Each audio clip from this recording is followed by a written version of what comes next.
अस्सलामु अलैकुम वरहमतुल्लाहि वबरकातुह। इन्नल हम्दलिल्लाहिल्लज़ी बिनिअमतिही ततिम्मुस्सालिहात الذي علم القرآن خلق الإنسان وكرم وعلمه من البيان ما لم يعلم فسبحان الذي لا يحصى امتنانه باللسان ولا بالقلم نستغفره ونتوب إليه ونشهد أن لا إله إلا الله وحده لا شريك له ونشهد أن سيدنا وسندنا وحبيبنا وطبيبنا وطبيب أرواحنا محمدا عبد الله ورسوله أرسله بالحق بشيرا ونذيرا وداعيا إلى الله بإذنه وسراجا وقمرا منيرا أما بعد فقد قال الله تعالى في كلامه المجيد وفي فرقانه الحميد أعوذ بالله من الشيطان الرجيم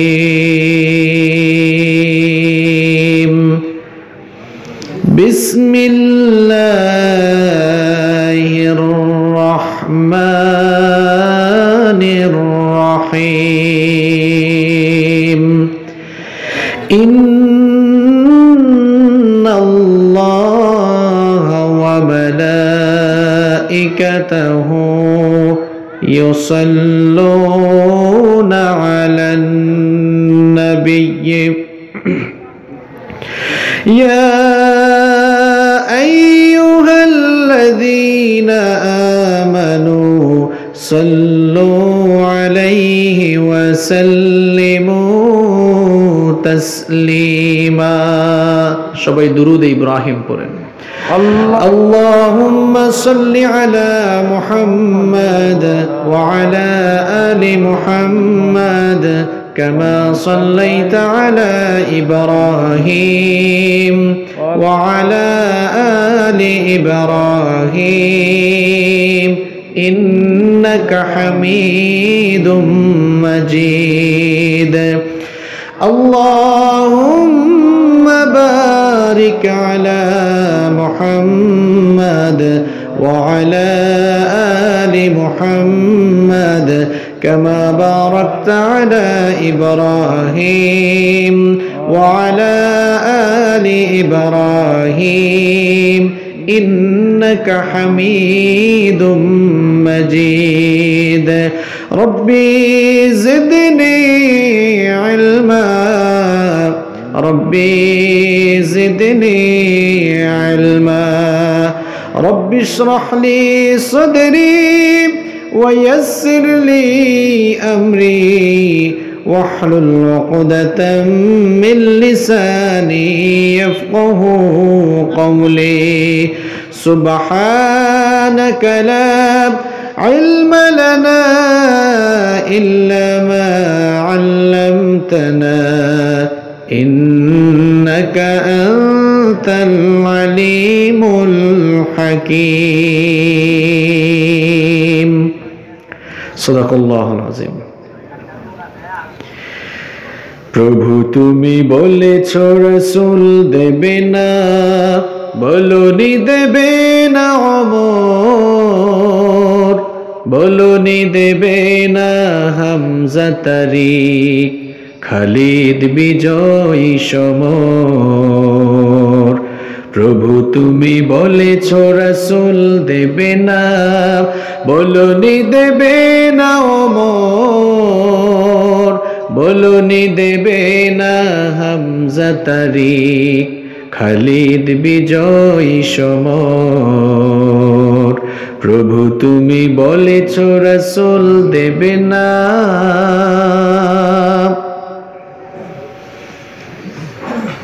বলনি দেবে না ওমরের যুগ, রাশেদার সেই খিলাফত, ফিরিয়ে দেবে না আলোর সমাজ, কেটে কেটে আধারে রাত। বলনি দেবে না ওমরের যুগ, রাশেদার সেই খিলাফত, ফিরিয়ে দেবে না আলোর সমাজ, কেটে কেটে আধারে রাত। পৃথিবীতে প্রভু তুমি আর দেবে না, পৃথিবীতে প্রভু তুমি আর দেবে না, খুলে সোনালি দোর।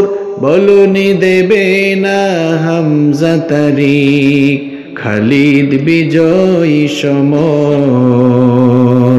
প্রভু তুমি বলেছ রাসূল দেবে না, বলনি দেবে না ওমর, বলনি দেবে না হামজা তারিক, খালিদ বিজয়ী সমর। প্রভু তুমি বলেছ রাসূল দেবে না। পৃথিবীর দিকে দিকে শুধু হাহাকার, লাঞ্ছিত মানবতা, মজলুমানেরই আহাজারিতে বয় বাতাসে বিষণ্ণতা। পৃথিবীর দিকে দিকে শুধু হাহাকার, লাঞ্ছিত মানবতা, মজলুমানেরই আহাজারিতে বয় বাতাসে বিষণ্ণতা। পুনরায় পাঠাও গো মোর আবার, পুনরায় পাঠাও গো মোর আবার, কাটুক আঁধারে গোর। বলনি দেবে না হামজা তারিক, খালিদ বিজয়ী সমর। প্রভু তুমি বলেছ রাসূল দেবে না, বলনি দেবে না ওমর, বলনি দেবে না হামজা তারিক, খালিদ বিজয়ী সমর। প্রভু তুমি বলেছ রাসূল দেবে না। বলেন আমিন। আমিন। বাংলাদেশের অত্যন্ত সুপরিচিত ঐতিহ্যবাহী টাঙ্গাইল জেলার কালিহাতী উপজেলার পার্খী চৌরাস্তা যুব সমাজের উদ্যোগে আয়োজিত আজকের এই নবম বার্ষিক ঐতিহাসিক তাফসীরুল কোরআন মাহফিলের মুহতারাম শ্রদ্ধাভাজন সভাপতি জনাব আলহাজ মোহাম্মদ আবুল হোসাইন আতালাল্লাহু উমরাহু ওয়া বারাকাল্লাহু ফি হায়াতিহি, আমরা সবাই বলি আমিন। আজকের এই মাহফিলে আমার আগে কথা বলেছেন হাফেজ মাওলানা মিনহাজুর রহমান সাহেব, কথা বলেছেন মাওলানা মাহমুদুল হাসান আশরাফি সাহেব। আল্লাহ তাআলা ওনাদের নেক হায়াত বাড়িয়ে দেন, আমিন। তারা যত ইনফরমেটিভ কথা বলেছেন, আল্লাহ তাআলা আমাদেরকে সেগুলো আমাদের প্র্যাকটিক্যাল লাইফে আমল করার তৌফিক দান করেন। আমিন। উপস্থিত সম্মানিত উলামায়ে কেরাম, উপস্থিত অত্র এলাকার বিশিষ্টজন, বিশিষ্ট ব্যক্তিবর্গ, উপস্থিত বিভিন্ন মসজিদের সম্মানিত ইমাম এবং খতিব সাহেব বৃন্দ, উপস্থিত বিভিন্ন মাদ্রাসার সম্মানিত শিক্ষক মণ্ডলী, স্কুল কলেজ ইউনিভার্সিটির শিক্ষক মণ্ডলী, আমার সামনে বসা অত্র এলাকার পার্শ্ববর্তী এবং দূর দূরান্ত থেকে আগত আল্লাহর দ্বীন প্রেমী, কোরআন প্রেমী, সর্বস্তরের তাওহীদি জনতা, যুগে যুগে আল্লাহর জমিনে আল্লাহর দ্বীনকে প্রতিষ্ঠার জন্য যারা সবচাইতে বেশি অগ্রণী ভূমিকা পালন করেছেন, আমার প্রাণ প্রিয় যুবক এবং তরুণ ভাইয়েরা, স্কুল কলেজ ইউনিভার্সিটি এবং বিভিন্ন মাদ্রাসা পড়ুয়া আমার প্রাণ প্রিয় মেধাবী ছাত্র ভাইয়েরা, মহিলা প্যান্ডেল থেকে এবং ঘরে বসে যারা শুনছেন, শ্রদ্ধেয়া সম্মানিতা মা এবং বোনেরা, উপস্থিত জাতির বিবেক সম্মানিত সাংবাদিক বৃন্দ, প্রাণ প্রিয় সম্মানিত টাঙ্গাইলবাসী, আপনারা সবাই কেমন আছেন? আলহামদুলিল্লাহ। আমাদের সকলকে ভালো রেখেছেন কে? আল্লাহ। আমাদেরকে সুস্থ রেখেছেন কে? আল্লাহ। সেই আল্লাহর জন্য পড়ছি আলহামদুলিল্লাহ। আলহামদুলিল্লাহ। আল্লাহ তাআলার পাঠানো একটি অদৃশ্য শক্তি গোটা দুনিয়াকে লণ্ডভণ্ড করে দিচ্ছে। ঠিক সেই মুহূর্তে আল্লাহ তাআলা তার রহমতের কোলে আমাদেরকে লালন পালন করে আল্লাহ তাআলা এখনো আমাদেরকে সুস্থ রাখলেন, বাঁচিয়ে রাখলেন। আলহামদুলিল্লাহ। United state of America, United kingdom, Italy, France, এরকম বেশ কয়েকটি দেশ কোভিড-19 বা করোনা ভাইরাস নামক এই মহামারীতে লণ্ডভণ্ড হয়ে গিয়েছে। এটি হচ্ছে আল্লাহ তাআলার কুদরত।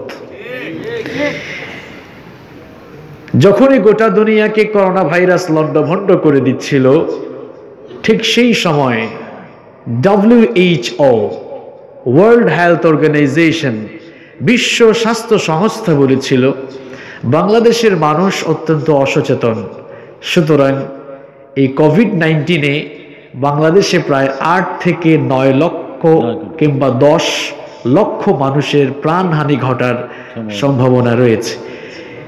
এটি তাদের গবেষণালব্ধ কথা ছিল, কিন্তু আল্লাহ তাআলা তাদের কথাটিকে উল্টে দিয়ে তিনি তার রহমত দিয়ে এই দেশের মানুষকে এমনভাবে হেফাজত করলেন, ওরা বলেছিল 8-10 লক্ষ, এখনো 8,000 মানুষ মরে নাই। আল্লাহু আকবার। এটি হচ্ছে আল্লাহ তাআলার রহমত। এর আগে বলেছিলাম কুদরত, আর এখন বললাম রহমত। দুটি ওয়ার্ড, দুটি কালেমা, এর মধ্যে পার্থক্য রয়েছে। একটি কুদরত আর একটি রহমত। কুদরত মানে হচ্ছে শক্তি, আর রহমত মানে হচ্ছে দয়া। United state of America, United kingdom, Italy, France, Russia, যারা সব সময় দাবি করে আমরা এই পৃথিবীতে সবচাইতে সুসভ্য, উন্নত এবং সবচাইতে ক্ষমতাধর জাতি, আল্লাহ তাআলা তার অদৃশ্য এমন এক শক্তি পাঠালেন। আল্লাহ তাআলার পাঠানো এই অদৃশ্য শক্তির কাছে গোটা দুনিয়ার পরাশক্তি যারা, এরা একেবারে অসহায়ের মতো মাথা নত করে দিতে বাধ্য হয়েছে। আল্লাহু আকবার। এই কোভিড-19 প্রমাণ করে দিয়েছে আকাশের নিচে জমিনের উপরে কেউ শক্তিশালী নয়। গোটা দুনিয়ার একচ্ছত্র ক্ষমতা যার হাতের মুঠায়, একমাত্র তিনিই হচ্ছেন সকল বিষয়ের উপরে মহাশক্তিধর। ঠিক কিনা? এটা হচ্ছে আল্লাহর কুদরত। আর রহমত কি? এই দেশে চিকিৎসার চো নাই। আমি কি ভুল বলেছি? দেখেন, আমেরিকা, ইংল্যান্ড, ইতালি, ফ্রান্স, চিকিৎসা ক্ষেত্রে দুনিয়ায় এরাই সবচেয়ে বেশি এগিয়ে। এত উন্নত চিকিৎসা ব্যবস্থা থাকার পরেও নিশ্চয়ই আপনারা সকলেই জানেন লাশের স্তূপ সেখানে, মারা যায় কেউ কারো কাছে যায় না। আর আমাদের এই দেশে করোনা রোগী মারা গিয়েছে, ওই রোগীকে লক্ষ লক্ষ মানুষ মিলে দাফন করেছে, আলহামদুলিল্লাহ একজন মানুষও আক্রান্ত হয় নাই। এই করোনার মধ্যে মারা গিয়েছিলেন হাফেজ মাওলানা জুবায়ের আহমদ আনসারী রাহিমাহুল্লাহ। বুদ্ধিজীবীরা তো একেবারে টকশো করে সব ফাটাই ফেললো যে হুজুররা এত আবেগী এত আবেগী, কত কিছু বলল। একজন মানুষ করোনায় আক্রান্ত হয়েছে, এটা আল্লাহর রহমত। বুঝতে হবে আপনাকে, আমেরিকার চেয়ে আমাদের দেশের চিকিৎসা খুব ভালো। হ্যাঁ, পাবলিক কথা কয় না কেন? আমেরিকার কাছে যেতে পারবেন আপনি? আপনাদের আত্মীয় স্বজন কি আমেরিকাতে আছে? আছে না? মাশাআল্লাহ। আমার বাড়ি তো সিলেটে, আমাদের অনেক আত্মীয় স্বজন লন্ডনে আছে, আমেরিকাতে আছে। আমরা খোঁজ খবর তো রাখি। অনেক উন্নত চিকিৎসা ব্যবস্থা, আমাদের দেশ তার তুলনায় কিছুই না। কিন্তু আপনি চিন্তা করেছেন আমাদের দেশের চিকিৎসা ব্যবস্থা এত ভালো না হওয়া সত্ত্বেও আল্লাহ তাআলা এই কোভিড-19 এই পরিস্থিতিতেও তার রহমত দিয়ে আমাদেরকে এখনো তিনি আমাদেরকে ভালো রেখেছেন, আলহামদুলিল্লাহ। এখানে কুদরত আর রহমতের কথা কেন বলেছি জানেন? বলার কারণ হচ্ছে এই কোভিড-19 পরিস্থিতি থেকে আমরা এখনো ভালো আছি, এটা কারো কোনো ক্রেডিট নয়, সমস্ত রহমত কার? যারা চিকিৎসায় সবচাইতে এগিয়ে তারাই দিশেহারা। আপনার দেশে চিকিৎসা নাই, আপনারা এত ভালো আছেন, এখানে কুদরত, এখানে রহমত রয়েছে কার? আপনি তো কখনো চক্ষু বন্ধ করে চিন্তা করেন না কেন এই দেশে এত রহমত। আপনি চিন্তা না করলেও আমরা চিন্তা করি। আমরা চিন্তা করে পেয়েছি গোটা দুনিয়ায় যতগুলো মুসলিম দেশ রয়েছে, একমাত্র দেশ বাংলাদেশ। গোটা দুনিয়ায় সবগুলো মুসলিম কান্ট্রি, যতগুলো মুসলমান দেশ রয়েছে তার মধ্যে দিন চর্চা যেই দেশে সবচাইতে বেশি হয় সেই দেশের নাম বাংলাদেশ। আপনি অস্বীকার করতে পারবেন? এই দেশে যতগুলো কওমি মাদ্রাসা, আলিয়া মাদ্রাসা, যতগুলো হাফিজি মাদ্রাসা আর যত লক্ষ লক্ষ কোরআনের মাহফিল হয় পৃথিবীর অন্য কোনো দেশে হয়? ফজরের আজানের আগে এই দেশে হেফজোখানা মাদ্রাসার ছাত্ররা উঠে কোরআনের সাউন্ড, কোরআনের ধ্বনিতে আঙ্গিনাকে তারা ধ্বনিত করে। এই দেশের ওলামায়ে কেরাম শেষ রাতে আল্লাহর সঙ্গে প্রেম বিনিময় করে চোখের পানি ছেড়ে মুসল্লা ভিজিয়ে দেয়। মাদ্রাসাগুলোতে কোরআন হাদিসের আওয়াজ শোনা যায়। আমাদের এই সোনার বাংলাদেশ, এমন কোনো রাত নেই যেই রাতে বাংলাদেশের কোনো না কোনো প্রান্তে কোরআনের আওয়াজ হয়, আছে না নাই? এটা পৃথিবীর অন্য কোনো দেশে নাই, পৃথিবীর অন্য কোনো দেশে নাই। এই জন্য এই কোভিড-19 পরিস্থিতিতেও আল্লাহ তাআলা তার রহমত দিয়ে আমাদেরকে বাঁচিয়ে রেখেছেন, আলহামদুলিল্লাহ। কিন্তু আমার আফসোস লাগে আল্লাহর এত রহমত পাওয়ার পরেও কিছু মানুষ কিভাবে আল্লাহর বিধানের সঙ্গে নাফরমানি করে। এখনো আপনি কিভাবে কোরআনের মাহফিলে বাধা দেন, এখনো কিভাবে আলেম ওলামাকে ঠাট্টা বিদ্রুপ করে কথা বলেন, এখনো কিভাবে আপনার মুখ দিয়ে দিন বিরোধী, ইসলাম বিরোধী কথা বের হয়। আহা, আফসোস লাগে। এখন সবকিছু চলে কিন্তু কোরআনের মাহফিলগুলোতে বাধা আছে না নাই? সবকিছু বন্ধ হওয়ার পর যদি কোরআনের মাহফিল চলতো আমরাই বলতাম মাহফিলগুলো বন্ধ থাকুক, যেহেতু সবকিছু বন্ধ। কিন্তু সবকিছু চালু রেখে মাহফিল বন্ধ, এটা তো দিন বিরোধিতা আর এক প্রকার নির্লজ্জা আর ষড়যন্ত্র ছাড়া আর কিছুই নয়। আমরাও দোয়া করি আল্লাহ এই করোনা ইস্যু করে যারা মাহফিলে বাধা দেয়, এই করোনার ঠাডা বুঝেন তো আপনারা? ঠাডাকে আপনাদের এলাকায় কি বলেন? নোয়াখালীর সাথে মিল আছে না? মিল নাই। নোয়াখালীতে বলে হুজুর ঠেডা পড়ছে, ঠেডা। যারাই এই করোনাকে ইস্যু করে কোরআনের মাহফিলগুলোকে বাধা দিচ্ছে, করোনার এই ঠাডা আল্লাহ এদের উপরই ফালাও। তুমি এখনো আল্লাহর রহমতও বুঝো নাই, আল্লাহর কুদরতও বুঝো নাই। আল্লাহর কুদরত আর আল্লাহর রহমত নিয়ে একটু গবেষণা করো। এই দেশের মানুষ যে অপরিচ্ছন্ন, আমরা ওয়াজ করতে করতেও ঠিক করতে পারি নাই। করোনা ভাইরাসের কি আক্রমণ করবে, করোনাও ভয় পায়। আল্লাহ আমি ভাইরাস আর কি আক্রমণ করব, সে তো একটা ভাইরাস বোমা, ঠিক কি না? আমাদেরকে রহমত দিয়ে বাঁচিয়ে রাখছেন কে? আমরা এই মাহফিল থেকে দোয়া করছি, আল্লাহ তাআলা তুমি যেভাবে তোমার রহমত দিয়ে আমাদেরকে তুমি সুস্থ রেখেছো, ভালো রেখেছো, তোমার এই রহমতকে জারি রেখে তুমি আমাদেরকে সুস্থ রাখো। গোটা দুনিয়া থেকে এই গজব তুমি উঠিয়ে নাও, বলে না আমিন। আজকের এই মাহফিলকে অ্যারেঞ্জ করার জন্য যুবক আর তরুণ ভাইয়েরা অত্যন্ত কষ্ট করেছে, এবং আমি দেখতে পাচ্ছি উপস্থিতির ম্যাক্সিমাম যুবক আর তরুণ, ইয়ঙ্গার জেনারেশন।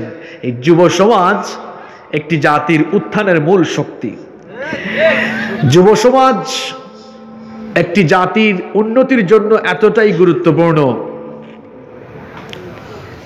কোন জাতির যুব সমাজ যদি ভালো হয়ে যায়, তাহলে ওই জাতি কিংবা সভ্যতা উন্নতির উচ্চ শিখরে আরোহণ করতে পারে। আর যখনই কোনো জাতির যুবক এবং তরুণরা দিকভ্রান্ত কিংবা পথভ্রষ্ট হয়ে যায়, তখনই ওই রাষ্ট্র, ওই জাতি কিংবা ওই সভ্যতার পতন অনিবার্য হয়ে দাঁড়ায়। এজন্য ইসলাম যুবকদেরকে আলাদাভাবে মূল্যায়ন করেছে। আমার কলিজার টুকরা যুবক আর তরুণ ভাইয়েরা, রাসূল করিম সাল্লাল্লাহু আলাইহি ওয়াসাল্লাম আপনাদেরকে খুব মহব্বত করতেন, খুব ভালোবাসতেন। সুবহানাল্লাহ। বিশ্বনবী সাল্লাল্লাহু আলাইহি ওয়াসাল্লাম যুবকদেরকে কত ভালোবাসতেন, যুবকদেরকে তিনি কত পছন্দ করতেন শুনেন। বিশ্বনবী সাল্লাল্লাহু আলাইহি ওয়াসাল্লাম একবার এক সমাবেশে বক্তৃতা করছেন। একজন যুবক সাহাবী, একজন তরুণ সাহাবী জারির রাদিয়াল্লাহু আনহু সমাবেশের স্থলে জায়গা না পেয়ে পেছনে তিনি দাঁড়িয়ে থাকলেন। বিশ্বনবী সাল্লাল্লাহু আলাইহি ওয়াসাল্লাম এই দৃশ্য অবলোকন করে বললেন, ওগো জারির, জায়গা পাও নাই তো কি হয়েছে? আমি নবী আমার চাদর মুবারক খুলে তোমার দিকে ছুড়ে দিলাম, আমার চাদরটা বিছিয়ে তুমি বসে যাও। বিশ্বনবী সাল্লাল্লাহু আলাইহি ওয়াসাল্লামের জবান থেকে এই কথা শুনে বিশ্বনবীর কলিজার টুকরা যুবক সাহাবী জারির রাদিয়াল্লাহু আনহু বললেন, ওগো আল্লাহর নবী, কি করে আপনার চাদরে আমি বসতে পারি? আপনি হচ্ছেন আল্লাহর নবী, আপনি হচ্ছেন নবীদেরও নবী, আল্লাহর পরেই হচ্ছে আপনার ডিগনিটি, আল্লাহর পরেই হলো আপনার মর্যাদা। আপনার চাদরের উপরে বসার কোনো যোগ্যতা আকাশের নিচে জমিনের উপরে কেউ রাখে না। বিশ্বনবী সাল্লাল্লাহু আলাইহি ওয়াসাল্লাম যখন তার গায়ের চাদর মোবারক জারিরের দিকে ছুঁড়ে মেরেছিলেন, জারির রাদিয়াল্লাহু আনহু চাদরের উপরে না বসে চাদরটিকে বুকের সঙ্গে জড়িয়ে তিনি কান্না করা শুরু করলেন, আর পাগলের মতো সেই চাদরটিকে তিনি চুমু খেতে লাগলেন। চুমু খেয়ে খেয়ে বলতে লাগলেন, আকরামাকাল্লাহ কামা আকরামতানি ইয়া রাসূলুল্লাহ। পড়েন সাল্লাল্লাহু আলাইহি ওয়াসাল্লাম। তিনি বললেন, ওগো আল্লাহর রাসূল, আজ এই ভরা মজলিসে এতগুলো মানুষের সামনে আপনি আমাকে যেভাবে সম্মানিত করলেন, আমি আল্লাহর কাছে দোয়া করছি আল্লাহ যেন আপনার সম্মান আর মর্যাদা আরো বেশি বাড়িয়ে দেন। আমিন। বিশ্বনবী সাল্লাল্লাহু আলাইহি ওয়াসাল্লাম এভাবেই যুবকদেরকে কদর করেছেন, মূল্যায়ন করেছেন, ভালোবেসেছেন। আমার কলিজার টুকরা যুবক আর তরুণ ভাইয়েরা, আল্লাহর দ্বীন ইসলাম আপনাদের মাধ্যমে শক্তিশালী হয়েছিল, দ্বীনের ভিত্তি মজবুত হয়েছিল এই যুবকদের মাধ্যমে। দেখেন রাসূল করিম সাল্লাল্লাহু আলাইহি ওয়াসাল্লাম যখন ইসলামের দাওয়াত দেওয়া শুরু করলেন, সর্বপ্রথম যারা ইসলাম কবুল করেছিল তাদের মধ্যে যুবকদের সংখ্যাই কিন্তু বেশি ছিল। আমার ইসলাম যখন খুব দুর্বল কানের সময় অতিক্রম করছে, দিকে দিকে মুসলমানরা মার খাচ্ছে, ঠিক তখনই যুবকদের মাধ্যমে ইসলাম শক্তিশালী হয়ে গেল। কিভাবে? সাইয়েদনা ওমর ইবনুল খাত্তাব রাদিয়াল্লাহু আনহু যখন ইসলাম কবুল করলেন, তার বয়স মাত্র ২৬ বছর। ২৬ বছরের ভরা টকবকে যুবক ইসলাম কবুল করার পরেই রাসূল করিম সাল্লাল্লাহু আলাইহি ওয়াসাল্লামের দরবারে আগমন করলেন। সবাই বলেন তো, ওমর কি নরম মানুষ না গরম মানুষ? কিছু মানুষ আছে না, কথা বলে পরে হাত চালায় আগে, এরকম মানুষ আপনাদের এলাকায় আছে? ওমর কিন্তু সেই জাতের মানুষ, কথা পরে অ্যাকশন আগে। ওমর ইবনুল খাত্তাব রাদিয়াল্লাহু আনহু ইসলাম কবুল করার পর বিশ্বনবী সাল্লাল্লাহু আলাইহি ওয়াসাল্লামের কাছে এসে বললেন, আলাসনা আলাল হক, ওগো আল্লাহর নবী, আমরা কি হকের উপরে প্রতিষ্ঠিত নই? বিশ্বনবী সাল্লাল্লাহু আলাইহি ওয়াসাল্লাম বললেন, বালা অবশ্যই আমরা হকের উপরে প্রতিষ্ঠিত রয়েছি। ওমর ইবনুল খাত্তাব রাদিয়াল্লাহু আনহু বললেন, যদি সত্যিকার অর্থেই আমরা হকের উপরে প্রতিষ্ঠিত হয়ে থাকি, আপনার সাহাবীরা এখনো গোপনে গোপনে নামাজ পড়ে কেন, এখনো গোপনে গোপনে দ্বীনের দাওয়াত চলছে কেন? ওমর ইসলাম কবুল করেছে আর গোপনে চলতে পারে না। আপনি পারমিশন দেন, অনুমতি দেন, আজ কাবার চত্বরের দিকে একটি মিছিল বের করতে চাই। আল্লাহু আকবার। আল্লাহু আকবার। ওমরের ইসলাম কবুলের আগে সবাই ঘরের ভিতরে আড়ালে আড়ালে ইসলামের কাজ চলে। রাসূল করিম সাল্লাল্লাহু আলাইহি ওয়াসাল্লামের কাছে ওমর ইবনুল খাত্তাব রাদিয়াল্লাহু আনহু পারমিশন চাইলেন। বিশ্বনবী বললেন, যাও। পারমিশন দেওয়া হলো। এবার ইসলামের প্রথম মিছিল শুরু হলো। বিশ্বনবী সাল্লাল্লাহু আলাইহি ওয়াসাল্লামকে মিছিলের ঠিক মাঝামাঝিতে রেখে সামনে থেকে মিছিলে নেতৃত্ব দিচ্ছেন ইসলামের দুই সিংহ পুরুষ। এক প্রান্তে ইসলামের বীর সিপাহসালার আল্লাহ রাসূলের চাচা হামজা রাদিয়াল্লাহু আনহু, আরেক প্রান্তে দাঁড়ালেন ইসলামের বীর সিপাহসালার সাইয়েদনা ওমর ইবনুল খাত্তাব রাদিয়াল্লাহু আনহু। এবার কাবার চত্বরের দিকে মিছিল বের হলো। স্লোগান উঠেছিল, লিল্লাহি তাকবীর। এরকম স্লোগান এখানে দিলে গুনাহ হবে, তাই না? লিল্লাহি তাকবীর, আল্লাহু আকবার। ঠিক এইরকম আওয়াজে, এইরকম সাউন্ড, এইরকম ধ্বনিতে কাবার চত্বর ধ্বনিতে হতে লাগলো। আবু জেহেল বলল, এই দেখো তো কে আসে এদিকে। এরকম সাউন্ড, এরকম ধ্বনি, এরকম আওয়াজ আমাদের নির্বাচনী এলাকায়, আমাদের এলাকায় তো কখনো আসে নাই। বের হয়ে দেখো তো কে। দেখা গেল যেই মুসলমানদেরকে এতদিন তারা পিটিয়েছে, এরাই এখন সাহস করে মিছিল বের করেছে। আবু জেহেল বলল, ধর সবগুলাকে। আবু জেহেল এবার ঘর থেকে বের হয়ে দেখে, হায় হায়, সামনের কাতারে তো অমর আছে। বললো, থাম, দেখোস না সামনে কে? অমর আছে, সবগুলোর একদম খায়া ফেলাবো। থাম। অমর মিছিলের সামনে আমার ভাইয়েরা একটা কাফের মুশরিকও সেদিন সেই মিছিলকে ঠেকানোর সাধ্য রাখে নাই। কথাটা কেন বলেছি জানেন? কথাটা এই জন্যই বলেছি, আমার কলিজার টুকরা যুবক আর তরুণ ভাইয়েরা, আপনাদের মাধ্যমেই কিন্তু ইসলাম শক্তিশালী হয়ে দাঁড়িয়েছিল। আজ গোটা দুনিয়ায় ইসলামের কবর হয়ে যাচ্ছে। গোটা দুনিয়ায় মুসলমানরা মার খাচ্ছে, অধপতনের অতল তলদেশে তারা নিপতিত হয়েছে। মুসলিম উম্মাকে অধপতনের অতল তলদেশ থেকে যদি আমরা বের করে একটি পুনর্জাগরণ, একটি বিপ্লব সৃষ্টি করতে চাই, তাহলে আপনাদের মতো যুবক আর তরুণদেরকে ওমরের ভূমিকা অবতীর্ণ হয়ে আবারও সেই স্লোগান দিয়ে আকাশ বাতাসকে ধ্বনিত করতে হবে। আল্লাহর কসম করে বলছি, যদি আপনারা প্রত্যেকেই ওমর ইবনুল খাত্তাব রাদিয়াল্লাহু আনহু, হামজা রাদিয়াল্লাহু আনহুর ভূমিকায় অবতীর্ণ হয়ে মজলুম মুসলিম উম্মার কান্ডারি হয়ে আবারও আপনারা ঐক্যবদ্ধ প্ল্যাটফর্ম হয়ে একত্রিত হয়ে আবার যদি আপনারা একত্রিত হয়ে একটি মিছিল বের করতে পারেন, গোটা দুনিয়ার দিন বিরোধী এবং ইসলাম বিরোধীদের কলিজার মধ্যে কম্পন সৃষ্টি হয়ে যাবে। আমার যুবক আর তরুণ ভাইয়েরা, আপনাদেরকে ওমরের ভূমিকায় অবতীর্ণ হতে হবে। আল্লাহ কবুল করে নেন। ইসলামের জন্য যখন রক্ত দেওয়া দরকার হয়েছে, সবার আগে যুবক তরুণরাই তাদের রক্ত জমিনে ঢেলে দিয়েছে। ইসলামের জন্য যখন জীবন দরকার হয়েছে, জান কুরবানি দেওয়ার দরকার হয়েছে, যুবক আর তরুণরাই পেছন ফিরে না তাকিয়ে তাদের জীবনকে আল্লাহর দ্বীনের জন্য বিলীন করে দিয়েছে। আল্লাহু আকবার। তা আপনাদের এই পার্কি এলাকার যুবক আর তরুণ ভাইয়েরা, কোরআন পাগল বাংলাদেশের প্রত্যেকটি জায়গায়, বিশ্বের প্রত্যেকটি জায়গায় যখন এইরকম কোরআন পাগল যুবক থাকবে, তখনই দেখবেন মুসলিম উম্মার পুনর্জাগরণ হয়ে যাবে ইনশাআল্লাহ। আমার কলিজার টুকরা যুবক আর তরুণ ভাইয়েরা, যে চমৎকার আয়োজন করেছে, আমরা দোয়া করছি আল্লাহ তাআলা এই আয়োজনকে তুমি কবুল করে নাও। আজকের এই মাহফিল বাস্তবায়ন করতে গিয়ে এলাকার মুরব্বিয়ান, এই এলাকার রাজনৈতিক নেতৃবৃন্দ, সামাজিক নেতৃবৃন্দ, প্রশাসনের ভাইয়েরা যেভাবে সাপোর্ট দিয়েছেন, সহযোগিতা করেছেন, তাদের জন্য আমরা দোয়া করছি আল্লাহ তাআলা তাদেরকেও কবুল করে নেন। আমিন। সম্মানিত ভাইয়েরা, আমরা এসেছি কোরআনে কারীমের মাহফিলে। এটি তাফসীরের প্রোগ্রাম, এটি কোরআনের প্রোগ্রাম, এটি কোনো রাজনৈতিক মঞ্চ নয়। এটি হচ্ছে নলেজ শেয়ার করার জায়গা। আমরা এখানে এসেছি, আমরা এখান থেকে কোরআন সুন্নাহর জ্ঞান আহরণ করে বাসায় ফিরব এবং তার আলোকে আমরা আমাদের প্র্যাকটিক্যাল লাইফকে সাজাবার চেষ্টা করব ইনশাআল্লাহ। আমরা যেহেতু কোরআনের মাহফিলে এসেছি, চলেন আমরা সরাসরি কোরআন থেকে আলোচনা শুরু করে দিই। সম্মানিত ভাইয়েরা, আমরা এমন একটি বই থেকে কথা বলবো যেই বইটি নাজিল করেছেন কে? আল্লাহ। সবাই তো একসাথে আওয়াজ করলেন না। বইটি নাজিল করেছেন কে? যে বই থেকে কথা বলবো সে বইটির নাম হচ্ছে আল কোরআন আল কারীম। পৃথিবীতে কোরআনের চাইতে দামি কিংবা মর্যাদা সম্পন্ন কোনো বই আকাশের নিচে জমিনের উপরে আর আছে? পৃথিবীতে কোরআনের চাইতে দামি কোনো বই আর নাই।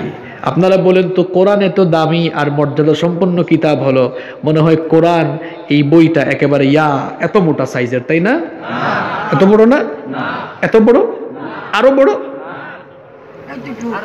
এতটুক? মাশাআল্লাহ, আপনাদের আঞ্চলিক ভাষা খুব সুন্দর। চাচা একদম আঞ্চলিক ভাষায় বলেছে, আলহামদুলিল্লাহ। এক এক অঞ্চলের এক এক আঞ্চলিক ভাষা আছে না? আমি যখন খাওয়া দাওয়া করছিলাম তো কয়েকজন ভাই কথা বলছে, আমি তাকিয়ে আছি, খুব ভালো লাগছিল আপনাদের ভাষা। তো এক এক অঞ্চলের আসলে এক এক ভাষা, এবং এক এক ভাষায় আলাদা এক একটা মজা আছে। যেমন আমার হোম ডিস্ট্রিক্ট সিলেট, কিন্তু আমি ফ্যামিলি সহ চট্টগ্রামে থাকি। তো চট্টগ্রামের মানুষের ভাষা এক ধরনের, সিলেটের মানুষের ভাষা আরেক ধরনের, আবার নোয়াখালীর ভাষা আরেক ধরনের। দেখেন নোয়াখালীর ভাষা কেমন, তারা পানকে বলে হান, আমরা বলি পান, তারা কয় হান। আমরা বলি পানি, তারা কয় হানি। আমি নোয়াখালীতে একবার মাহফিলে গিয়েছিলাম, তো প্রচন্ড ঠান্ডা, খুব কুয়াশা। একজন ভাই এসে বললেন, হুজুর হানি খাইবেন? হানি। তো ভাবলাম মনে হয় লোকটা ভদ্র শিক্ষিত মানুষ, মনে হয় ইংরেজিতে বলছে হানি। তো মনে মনে ভাবলাম যেহেতু ঠান্ডা, একটু মধু খেলে তো ভালোই হয়। বললাম ভাই তাড়াতাড়ি নিয়ে আসেন। কিছুক্ষণ পর দেখলাম নিয়ে এসেছে হাতের মধ্যে পানির গ্লাস। বললাম ভাই চাইলাম হানি, দিলেন তো পানি। কয় হুজুর আমি তো হানির কথাই কইছি। এক এক অঞ্চলের ভাষার এক একটা মজা। চট্টগ্রামে আপনি যান, আপনার কাছে মনে হবে হায় হায় আমি কি বাংলাদেশে আছি নাকি মিয়ানমারে চলে এসেছি। ইবা হন বদ্দা, ইবা হন, ওনারা কেন আছো গমাজনি? হ্যাঁ, কি ভাষা। আবার সিলেটে গেলে তো অবস্থা খারাপ, কিছুই বুঝবেন না আপনারা। কিতা বাবালানি, হ্যাঁ, আয়ুক্কা খাউক্কা বুক্কা জাক্কা,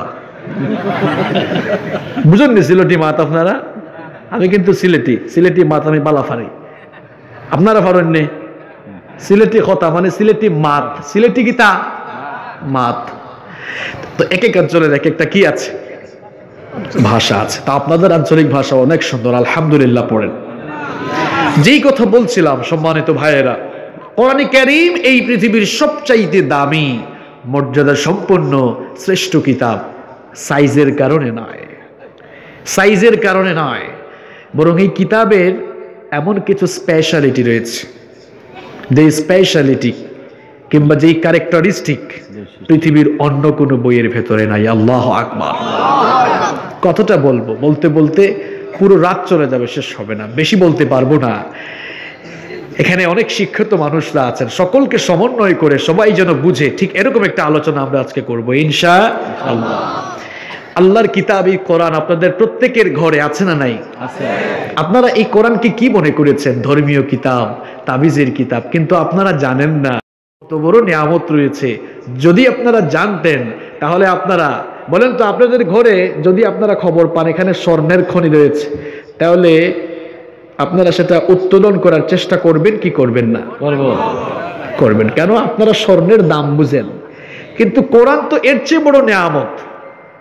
কিন্তু কোরআন এটাকে আমরা চিনতে পারি নাই বলেই সেই নিয়ামতটাকে আমাদের জীবনে ধারণ এবং লালন করার ব্যাপারে আমরা আগ্রহী হতে পারি নাই। প্রিয় ভাইয়েরা, আসুন আজকে একটু জানার চেষ্টা করি। কোরআনে কারীমের ভেতরে আল্লাহ তাআলা এমন কিছু স্পেশালিটি দিয়েছেন, এই কিতাবের আল্লাহ তাআলা এমন কিছু ইউনিক, আনপ্যারালাল, অনন্য এবং অতুলনীয় কিছু বৈশিষ্ট্য এর ভেতরে দিয়েছেন, এমন কিছু বিশেষত্ব দিয়েছেন যা পৃথিবীর অন্য কোনো বইয়ের ভেতরে নাই। সেখান থেকে আমি কোরআনে কারীমের 10টি স্পেশালিটি আপনাদের সামনে তুলে ধরবো, পাশাপাশি সবাইকে আজকে মুখস্থ করাবো ইনশাআল্লাহ। মুখস্থ করবেন তো সবাই? নাম্বার 1, 1 নাম্বার হচ্ছে Quran is a book that is most read in this world. পৃথিবীর একমাত্র বই হচ্ছে কোরআন, যা এই পৃথিবীতে সবচাইতে বেশি পাঠ করা হয়। সুবহানাল্লাহ, বাড়ি গিয়ে বলেন। কথা বুঝেন নাই আপনারা? পৃথিবীর একমাত্র বই হচ্ছে কোরআন, যেই বই সবচেয়ে বেশি পড়া হয়। আপনারা বলবেন হুজুর কেমনে পড়া হয়? আসেন আপনাদেরকে বুঝাই। মহাকাশ বিজ্ঞানী যারা, জ্যোতির্বিজ্ঞানী যারা, তারা বলছেন পৃথিবীর ঘূর্ণায়মান পদ্ধতি এবং আহ্নিক গতি আর বার্ষিক গতির ফলে পৃথিবীতে বিভিন্ন স্থানে সময়ের তারতম্য ঘটে। যেমন বাংলাদেশে এখন রাত 10:45 বাজে। Kingdom of Saudi Arabia, Saudi আরবে এখন 7:45 বাজে। আবার ইউনাইটেড স্টেট অফ আমেরিকায় এখন দুপুর 1:45 বাজে। আমেরিকায় এখন জোহরের নামাজের সময়, সৌদি আরবে এশার নামাজের সময়। আর আমরা এখন কি করছি? কোরআনের মাহফিল শুনছি। তো এই যে ঘূর্ণায়মান পদ্ধতি, পৃথিবীর ঘূর্ণায়মান পদ্ধতি এবং আহ্নিক গতি আর বার্ষিক গতির ফলে পৃথিবীর বিভিন্ন স্থানে সময়ের তারতম্য ঘটে, যার কারণে এক এক জায়গায় এক এক সময়। এজন্য মহাকাশ বিজ্ঞানীরা গবেষণা করে এক আজীব তথ্য পেয়েছেন। সেই তথ্যটি হচ্ছে এই, তারা গবেষণা করে দেখেছেন এই ঘূর্ণায়মান পদ্ধতি এবং আহ্নিক গতি বার্ষিক গতির ফলে সময়ের তারতম্য ঘটার কারণে দেখা গেল পৃথিবীতে 24টি ঘন্টার প্রত্যেকটি মিনিটের প্রত্যেকটি সেকেন্ডেই কোনো না কোনো জায়গায় আজান হয়। 24 ঘন্টার প্রত্যেকটি সেকেন্ড, প্রত্যেকটি মিনিটের প্রত্যেকটি সেকেন্ড কোথাও না কোথাও নামাজ হয়। আজান হলে তো নামাজ হয়। যেমন দেখেন, একটু আগেই বললাম সৌদি আরবে এখন এশার নামাজ চলছে, আবার আমেরিকা এখন জোহরের নামাজ চলছে, অন্য দেশে এখন অন্য সময়। এভাবে সময়ের তারতম্য থাকায় তারা গবেষণা করে এক আজীব তথ্য পেয়েছেন যে পৃথিবীতে 24 ঘন্টাই নামাজ হচ্ছে। এখন আপনারা বলেন তো প্রিয় ভাইয়েরা, নামাজের মধ্যে কেউ যদি কোরআন থেকে তেলাওয়াত না করে, বুখারী শরীফ থেকে তেলাওয়াত করা শুরু করে, নামাজ হবে? নামাজে আমরা যে বই থেকে তেলাওয়াত করি সেই বইটার নাম কি? আল কোরআন। তো পৃথিবীতে যেহেতু 24 ঘন্টায় কোনো না কোনো জায়গায় নামাজ হয়, তার মানে পৃথিবীর একমাত্র বই হচ্ছে কোরআন, যা 24 ঘন্টায় পৃথিবীর কোথাও না কোথাও তেলাওয়াত হয়। আল্লাহু আকবার। আচ্ছা, এখন আপনারা আমাকে বলেন, এই পৃথিবীতে কোরআন ছাড়া দ্বিতীয় আরেকটা বইয়ের নাম বলেন তো, যে বইটা এরকম 24 ঘন্টায় তেলাওয়াত হচ্ছে? আছে? আছে?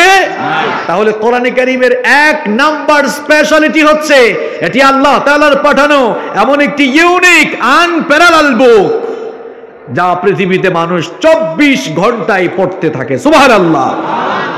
আবার পৃথিবীর একমাত্র বই হচ্ছে কোরআন, যা এই পৃথিবীতে এত বেশি সংখ্যক ছাপা হয়েছে, পৃথিবীতে কোরআনের মতো অন্য কোনো বই আর ছাপাখানায় ছাপা হয় না। আল্লাহু আকবার। পৃথিবীর একমাত্র বই কোরআন, যা এই পৃথিবীতে সবচাইতে বেশি পরিমাণ বিক্রি হয়েছে। কোরআনের মতো বিক্রি হয়েছে এমন কোনো বই পৃথিবীতে আর আছে? আবার পৃথিবীর একমাত্র বই হচ্ছে কোরআন, যা এই পৃথিবীতে বিনামূল্যেও সবচাইতে বেশি বিতরণ হয়েছে। পৃথিবীর একমাত্র বই কোরআন, যেই কিতাবের ইজ্জত রক্ষার জন্য, যেই কিতাবের বিধান আল্লাহর জমিনে বাস্তবায়নের জন্য পৃথিবীতে সর্বাধিক সংখ্যক মানুষ তাদের জীবনকে কুরবানি করে দিয়েছে। পৃথিবীর একমাত্র বই কোরআন, এই বইয়ের বিরোধিতাও মানুষ বেশি করেছে, তবে বিরোধিতাকারীরা টিকে থাকতে পারে, কারণ এই কিতাবের হেফাজতকারী কে? আল্লাহ।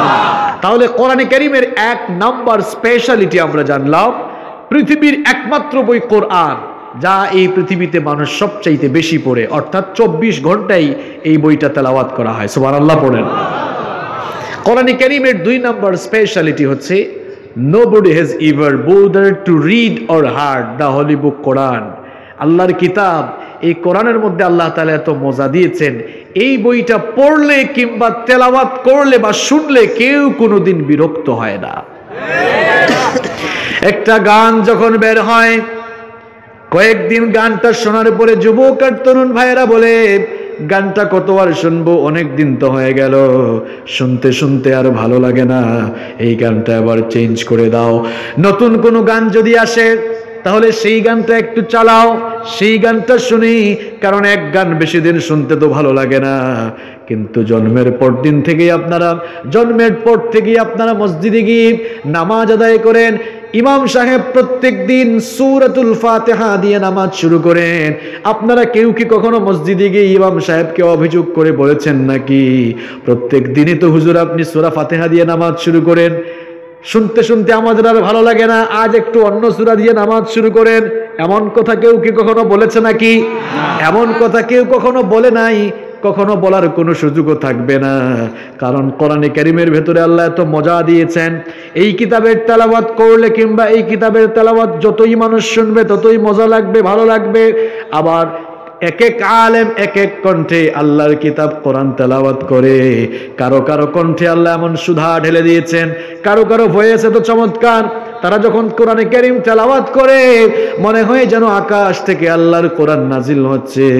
আপনারা যারা হজ করেছেন, উমরা করেছেন, হারামাইন শরীফাইনে যারা সালাত আদায় করেছেন, মসজিদে হারাম এবং মসজিদে নববীতে যারা সালাত আদায় করেছেন, তারা দেখেছেন সেখানে যখন নামাজে তেলাওয়াত শুরু হয়ে যায়, ইমাম সাহেব এত আবেগ দিয়ে পড়তে থাকেন, পেছনে এমন বহু সংখ্যক মুসল্লিরা থাকেন যারা কোরআনের অর্থ বুঝে না, কিন্তু তেলাওয়াতের আবেগ, তেলাওয়াতের মায়া, তেলাওয়াত গিয়ে হৃদয়টাকে এত বেশি, তেলাওয়াত গিয়ে হৃদয়টাকে এমন ভাবে আকর্ষিত করে ফেলে, এমন ভাবে আন্দোলিত করে ফেলে, মানুষের কলিজা ঠান্ডা হয়ে যায়, মানুষের কলিজা শীতল হয়ে যায়। আল্লাহর কিতাব কোরআনের তেলাওয়াত শুনলেই মনে হয় যেন আকাশ থেকে এখন কোরআন নাজিল হচ্ছে। কোরআনের অর্থ না বুঝেও মানুষেরা চক্ষু থেকে পানি ঝরায়। মুসলমানেরা, এটাই হচ্ছে আল্লাহর কিতাব, কোরআনের এক আকর্ষণ। এই কোরআন পড়তে, এই কোরআন শুনতে কখনো মানুষের খারাপ লাগবে না। কিয়ামত পর্যন্ত কোরআনের তেলাওয়াত চলতে থাকবে, আর মানুষেরা মন্ত্রমুগ্ধের মতো এই কিতাবের তেলাওয়াত শুনতে থাকবে। পৃথিবীতে কোরআন ছাড়া আর কোনো বই নাই, এই পৃথিবীতে কোরআন ছাড়া অন্য কোনো বই আর এরকম নেই। কোরআনে কারীম যত বেশি পড়েন মজা লাগে কি লাগে না? কথা বলেন, লাগে কি লাগে না? আচ্ছা বলেন তো, এখানে যদি কোনো বৌদ্ধ পণ্ডিত আসতেন আর বলা হতো ত্রিপিটক পড়া হবে, আজকে ত্রিপিটকের তাফসীর হবে, আমার তো মনে হয় এখানে 5 ভাগের 1 ভাগ মানুষই আসতো না। যদি কোরআনের তাফসীরের পরিবর্তে শুরু হতো এখানে বুদ্ধাং চরণঙ্গ স্বামী নির্বাণাং পরমংসকম ওম শান্তি ওম, থাকবেন আপনারা? থাকবেন? কিন্তু কোরআনের তাফসীর শুরু হয়েছে সেই বিকেল বেলা থেকে, রাত 12টা হয়ে যাচ্ছে, মানুষ এখনো বসে আছে। এটাই আল্লাহর কোরআনের আকর্ষণ, ঠিক কি না? কোরআনে কারীমের 2 নম্বর স্পেশালিটি আমরা জানলাম, এটি এমন একটি কিতাব, এর তেলাওয়াত করলে মানুষ বিরক্ত হয় না, তেলাওয়াত শুনলেও মানুষ কোনোদিন বিরক্ত হবে না। আল্লাহু আকবার।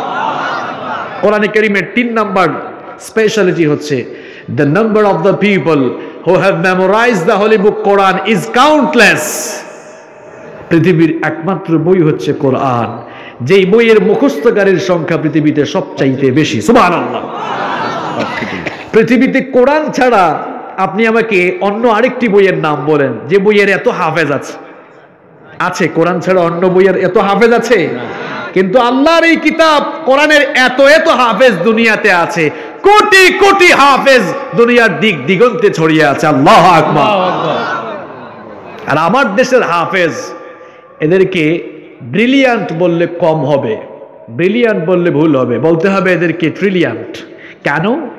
নিশ্চয়ই আপনারা সবাই জানেন, এই দেশের হাফেজরা যখন ইন্টারন্যাশনাল কোনো কম্পিটিশনে যায়, দেখা যায় অন্যান্য দেশের প্রতিযোগীদেরকে পেছনে ফেলে দিয়ে এরাই ফার্স্ট, সেকেন্ড এবং থার্ড হয়ে যায়। সুবহানাল্লাহ। এত মেধা এদের ভেতরে রয়েছে। খায় কি? গিয়ে দেখেন হেফজখানায় পড়ে সারাদিন ডাল, আলু ভর্তা, কদু, লাউ এগুলোই তো চলে, কিন্তু এগুলা খেয়ে খেয়ে দেখেন এই ছেলেগুলো এত ট্যালেন্ট। এই যে আমাদের হাফেজ তরিকুল ইসলাম, হাফেজ জাকারিয়া, নাজমুস সাকিব, এরা যখন ইন্টারন্যাশনাল কম্পিটিশনে অ্যাটেন্ড করেছিল, অন্যান্য দেশের প্রতিযোগীদেরকে পেছনে ফেলে দিয়ে তারা কিন্তু ফার্স্ট হয়ে গিয়েছিল। আল্লাহু আকবার। পৃথিবীতে কোরআনের যত হাফেজ আছে, কোরআন মুখস্থকারীর সংখ্যা যত বেশি, অন্য কোন বইয়ের মুখস্থকারী এত বেশি নাই। আবার এই বইটা মুখস্থ করার জন্য সহজ ভাষায় নাজিল করেছেন কে? আল্লাহ। কোরআনে কারীমের 54 নম্বর সূরা সূরাতুল কমারের 17, 22, 32 এবং 40 নম্বর আয়াতে আল্লাহ পাক সুন্দর করে বললেন, ওয়ালাকাদ ইয়াসসারনাল কুরআনা লিযিকরি ফাহাল মিন মুদ্দাকির। যাকির, তোমাদের পড়ার জন্য, বুঝার জন্য, মুখস্থ করার জন্য এই কিতাব আমি সহজ ভাষায় নাজিল করেছি। সুবহানাল্লাহ। এই কিতাব যদি সহজ না হতো তাহলে 30 পারা আল্লাহর কোরআন মুখস্থ করে হাফেজরা তাদের সিনায় ধরে রাখতে পারতো না। এটিকে সহজ করে নাজিল করেছেন কে? আল্লাহ। তাহলে কোরআনে কারীমের 3 নাম্বার স্পেশালিটি আমরা জেনে নিলাম, এটি এমন একটি কিতাব পৃথিবীতে যেই কিতাবের মুখস্থকারীর সংখ্যা সবচাইতে বেশি। নাম্বার 4, 4 নাম্বার হচ্ছে the entire Quran has been presented in poetic form. পুরো কোরআনকে আল্লাহ তাআলা এত সুন্দর করে নাজিল করেছেন। পুরো কোরআনকে আল্লাহ তাআলা ছন্দময় করে, ছন্দের মিল দিয়ে, ছন্দে ছন্দে ছন্দমিল রেখে পুরো কোরআনটাকে পোয়েটিক ভার্সনে নাজিল করেছেন কে? আল্লাহ। আপনারা তো শুধু কোরআন পড়েন কিন্তু একটু চিন্তা করেন না। চিন্তা করলে কোরআনের মজা বুঝতেন।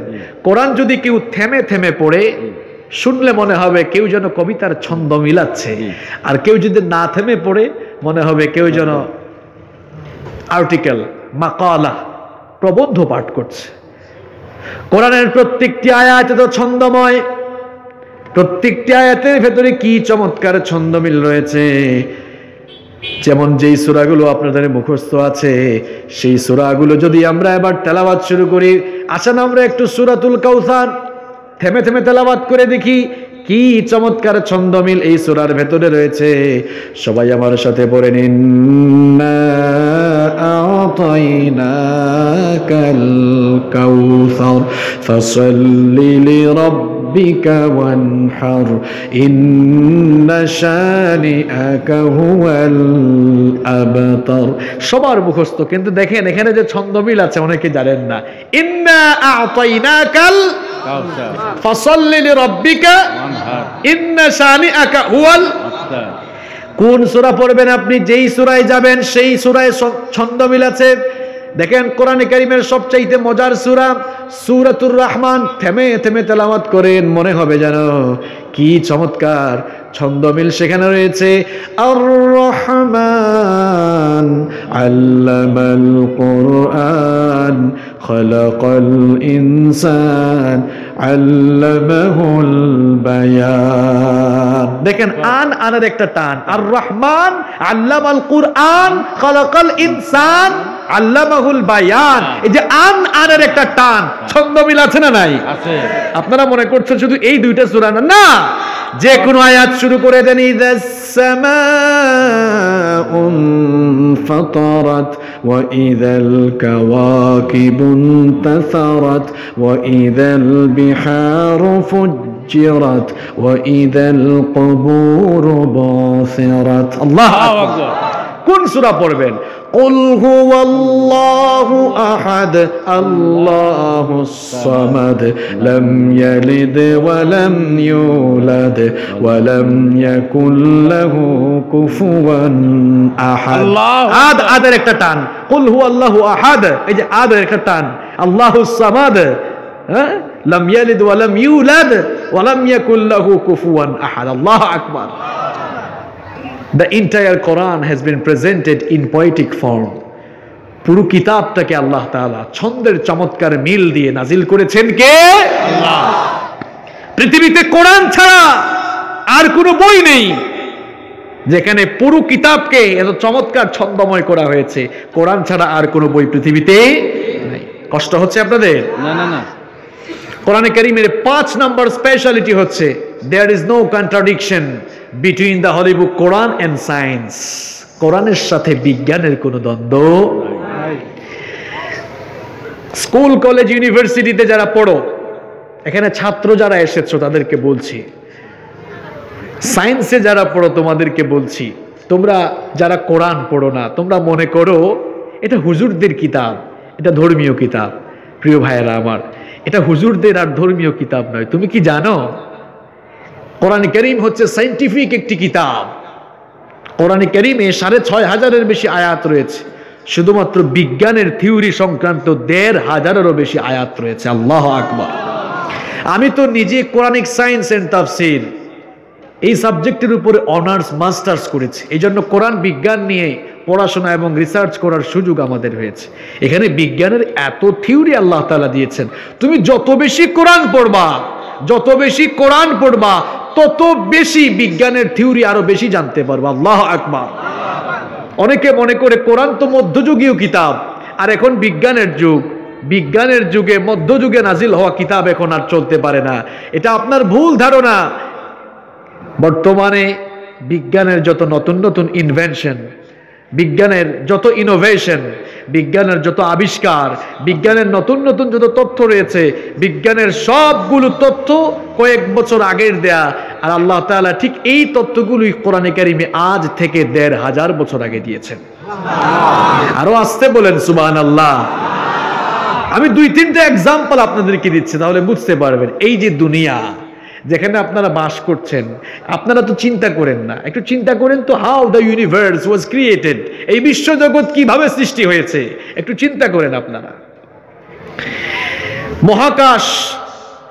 এই মহাবিশ্বের উৎপত্তি সম্পর্কে বিজ্ঞানীরা যে থিওরির সঙ্গে দুনিয়ার মানুষদেরকে পরিচয় করিয়ে দিয়েছেন, সেই থিওরির নাম তারা দিয়েছেন বিগ ব্যাং থিওরি, তাই না?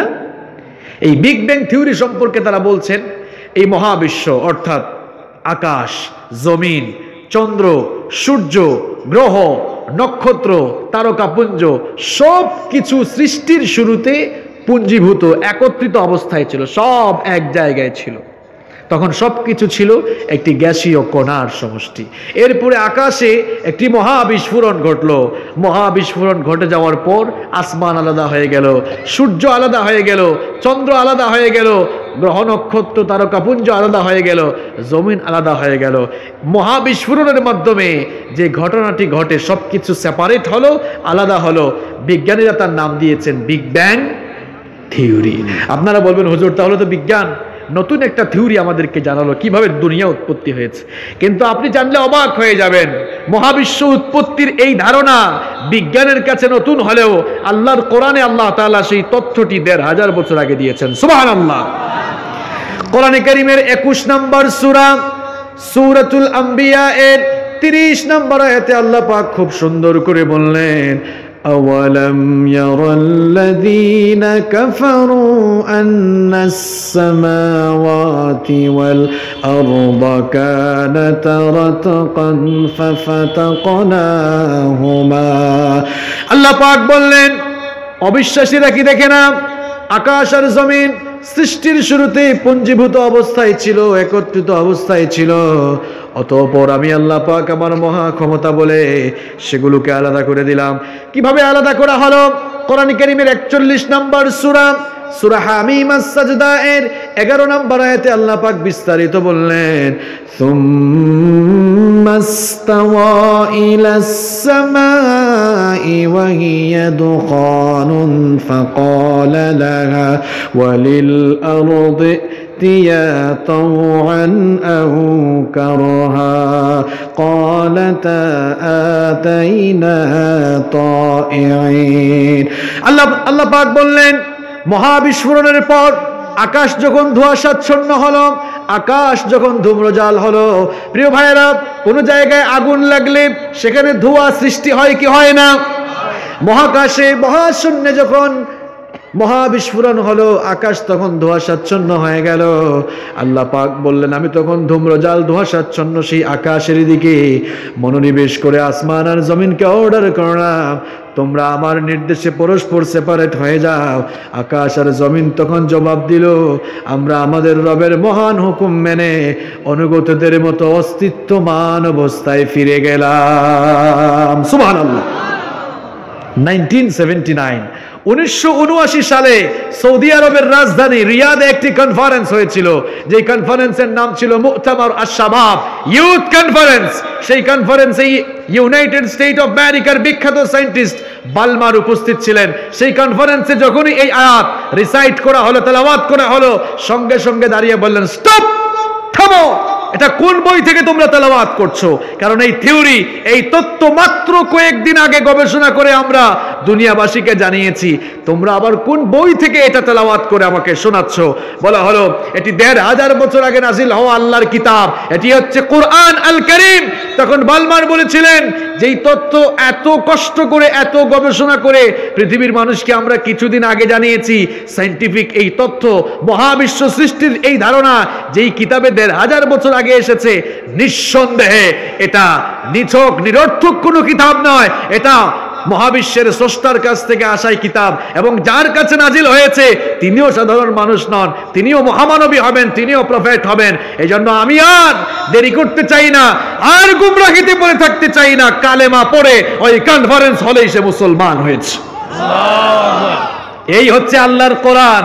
বিজ্ঞান যত বেশি উন্নত, সমৃদ্ধ আর বিকশিত হবে, বিজ্ঞানীরা, বিজ্ঞানের শিক্ষক আর ছাত্ররা ভিক্ষার ঝুড়ি নিয়ে কোরআনের সামনে এতিমের মতো দাঁড়িয়ে থাকতে বাধ্য হবে।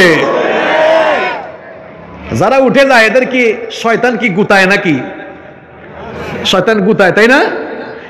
যাই হোক, এরা শয়তানের মুরিদ হয়েছে, এরা যাক, কোনো অসুবিধা নাই।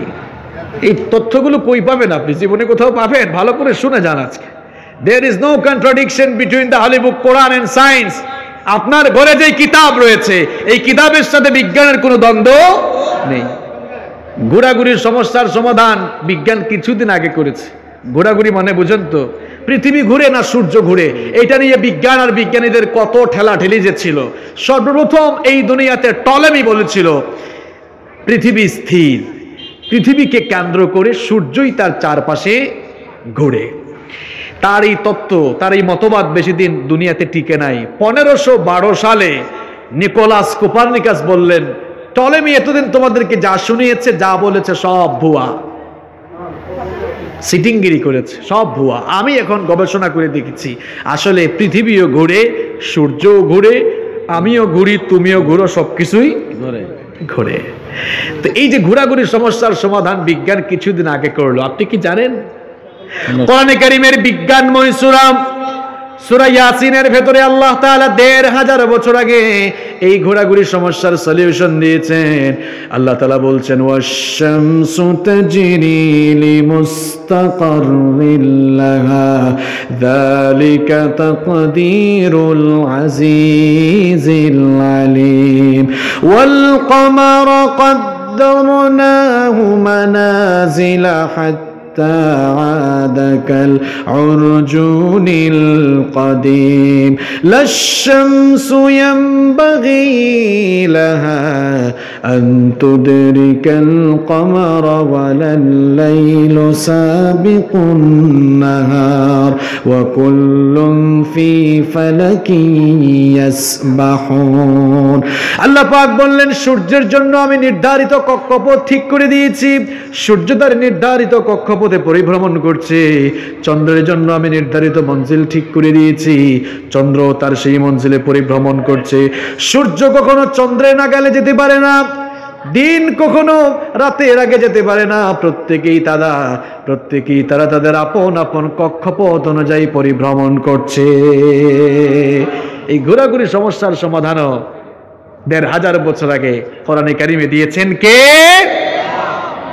বর্তমান দুনিয়ার আরেকটি আজীব কারিশমা হচ্ছে এই যে ফিঙ্গারপ্রিন্ট, আঙ্গুলের ছাপ, হাতের ছাপ। পৃথিবীতে ৮০০ কোটি মানুষ বাস করে, একজন মানুষের আঙ্গুলের ছাপের সাথে আরেকজন মানুষের আঙ্গুলের ছাপের কোনো মিল আছে? আমাদের হাতে আঙ্গুল আছে কয়টা? আপনি জানলে অবাক হয়ে যাবেন, এক আঙ্গুলের ছাপের সাথে আরেক আঙ্গুলেরও ছাপের কোনো মিল নাই। আল্লাহু আকবার। আপনি ভোট দিতে যান, ফিঙ্গারপ্রিন্ট লাগবে। আপনি জায়গা বিক্রি করলে দলিলে ফিঙ্গারপ্রিন্ট লাগে কি লাগে না? দেশের বাহিরে যাবেন, ইমিগ্রেশন যখন ক্রস করবেন সেখানেও ফিঙ্গারপ্রিন্টের দরকার আছে না নাই? আছে। কারণ ফিঙ্গারপ্রিন্ট হচ্ছে এক, অভিন্ন। একজনের ফিঙ্গারপ্রিন্টের সাথে আরেকজনের ফিঙ্গারপ্রিন্টের কোনো মিল নাই। এখন তো 2020 সাল, এই যে ফিঙ্গারপ্রিন্ট একজনের সাথে আরেকজনের মিল নাই, অভিন্ন ফিঙ্গারপ্রিন্টের ধারণা দুনিয়ার মানুষ কিছুদিন আগে জেনেছে। 1856 সালে উইলিয়াম হার্সাল এই তথ্য দুনিয়ার মানুষকে জানিয়েছেন। কিন্তু আপনি কি জানেন এই ফিঙ্গারপ্রিন্টের কথাও আল্লাহ তাআলা ১৫০০ বছর আগে তার কিতাব কোরআনে বলেছেন। আরো আসতে বলেন সুবহানাল্লাহ। কোরআনে কারীমের ৭৫ নম্বর সূরা সূরাতুল কিয়ামা এর ৩ এবং ৪ নম্বর আয়াতে আল্লাহ তাআলা সুন্দর করে বললেন, আয়াহসাবু আল্লান নাজমা'a 'ইযামা বালা কাদিরিনা আলা আন নুসাউইয়া বানানা। মানুষ মরে যাওয়ার পর আল্লাহ তাআলা মানুষকে আবার জিন্দা করবেন, জীবিত করবেন। এ ব্যাপারে যারা সন্দিহান, এ ব্যাপারে যারা সন্দেহ প্রকাশ করে, তাদের ব্যাপারে আল্লাহ তাআলা বলছেন আয়াহসাবু আল্লান নাজমা'a 'ইযামা, যারা ধারণা করেছো, যারা মনে করেছো মরে যাওয়ার পর তোমাদের হাড্ডি মাংস আলাদা হয়ে যাওয়ার পর সেই হাড্ডি মাংস অস্থিপিঞ্জরগুলোকে একত্রিত আমি করতে পারবো না, তোমাদেরকে আমি বলছি শোনো, বালা কাদিরিনা আলা আন নুসাউইয়া বানানা, আমি কেবলমাত্র তোমাদের অস্থিপিঞ্জর, হাড্ডি আর মাংস নয়, বরং তোমাদের প্রত্যেকের হাতের আঙ্গুলের অগ্রভাগের এই ছাপগুলো পর্যন্ত পুনর্বিন্যস্ত করতে সক্ষম। ১৫০০ বছর আগে ফিঙ্গারপ্রিন্টের এই সায়েন্টিফিক থিওরি কোরআনে কারিমে দিয়েছেন কে? কয়টা বলতাম, বলতে বলতে শেষ হবে না ভাই। এত বড় নিয়ামত আপনার ঘরের ভেতরে আছে, আপনি এটা থেকে তাবিজ লিখেন, আর অমুসলিম কাফেররা এরা এই কোরআন গবেষণা করে করে বিমান আবিষ্কার করছে, ক্যামেরা আবিষ্কার করছে, কত কিছু তারা আবিষ্কার করছে, আবিষ্কারে তারা এগিয়ে যাচ্ছে, আর আপনি শুধু তসবিহ টিপতেছেন। আহা, কপাল পোড়া মুসলমান, টাঙ্গাইলের মুসলমানরা। এই কোরআন শুধুমাত্র খতমের কিতাব নয়, এই কোরআন শুধুমাত্র তাবিজের কিতাব নয়, এই কিতাব হচ্ছে জ্ঞান বিজ্ঞানের কিতাব। এটাকে আপনারা তাবিজের কিতাব বানিয়েছেন, খতমের কিতাব বানিয়েছেন। আফসোস হয় আপনাদের জন্য, আফসোস হয় আপনাদের জন্য। এই কিতাব তো জ্ঞান বিজ্ঞানের কিতাব, আপনি জানেন না এখনো। এটি এমন এক কিতাব, এটি এমন এক কিতাব, কিয়ামত পর্যন্ত পৃথিবীতে যত বিজ্ঞান আসবে সমস্ত বিজ্ঞান কোরআনের কাছে পরিত্যক্ত হয়ে পড়ে থাকবে। আল্লাহু আকবার। আপনি কোন তথ্য নিয়ে আসবেন, কোন থিওরি নিয়ে আসবেন? হিউম্যান এমব্রায়োলজির যে থিওরি নিয়ে আসা হলো, দেখা গেল হিউম্যান এমব্রায়োলজির থিওরির সাথে সূরাতুল মুমিনুনের 12 থেকে 16 নম্বর আয়াতের সবকিছু মিলে গেল। সুবহানাল্লাহ পড়ে। কোন তথ্য নিয়ে আসবেন আমাকে বলেন আপনি? Geology, biology, physics, chemistry, medical science, human embryology, কোনটার কথা বলবেন? পৃথিবীর এমন কোন বিজ্ঞান নেই যেই বিজ্ঞানের কথা কোরআনে নেই। আল্লাহু আকবার। কথাগুলো আমি আমার যুবক, তরুণ ছাত্র ভাইদেরকে উদ্দেশ্য করে বলছি। আমার ছাত্র ভাইয়েরা যারা আছেন, যুবক তরুণ ভাইয়েরা যারা আছেন, তোমরা কোরআন পড়ো, বেশি বেশি কোরআন পড়ো, বেশি বেশি কোরআন পড়ো, কোরআন জানার চেষ্টা করো। কোরআনের কাছে তুমি যত বেশি আসবা, জ্ঞান বিজ্ঞানে তত বেশি তুমি সমৃদ্ধ হয়ে যেতে পারবা। আল্লাহ আমাদেরকে বুঝার তৌফিক দান করেন। আলোচনার বিষয় কি মনে আছে তো? দেশের অনেক জায়গায় এখন ওয়াজ হয় না, আওয়াজ হয়। হুজুর নিজেও জানে না হুজুর কোন বিষয়ে কথা বলে, শ্রোতা আর কি জানবে। আমরা কিন্তু বিষয়ের বাইরে কথা বলবো না ইনশাআল্লাহ। আমরা কোরআনের স্পেশালিটি নিয়ে কথা বলছি। বলেছি কয়টা? 5টা। বলেছি কয়টা? 5টা। এবার আসেন নাম্বার 6 নাম্বার হচ্ছে al Quran is the only one book which is authentic in this world. পৃথিবীর একমাত্র বই হচ্ছে কোরআন।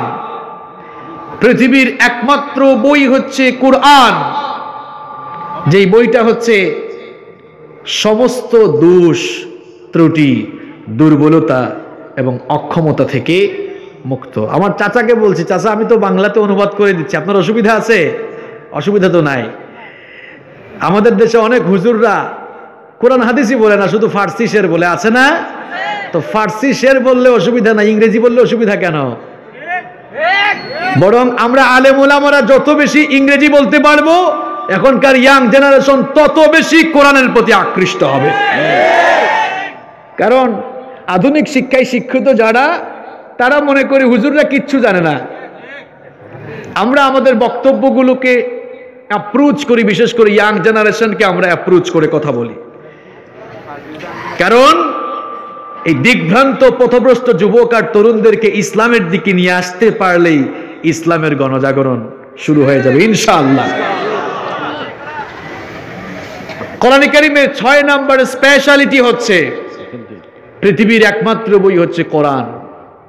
This is the book, the most authentic book in this world, whereof there is no doubt about it, and it's a guidance for those who are muttaqin.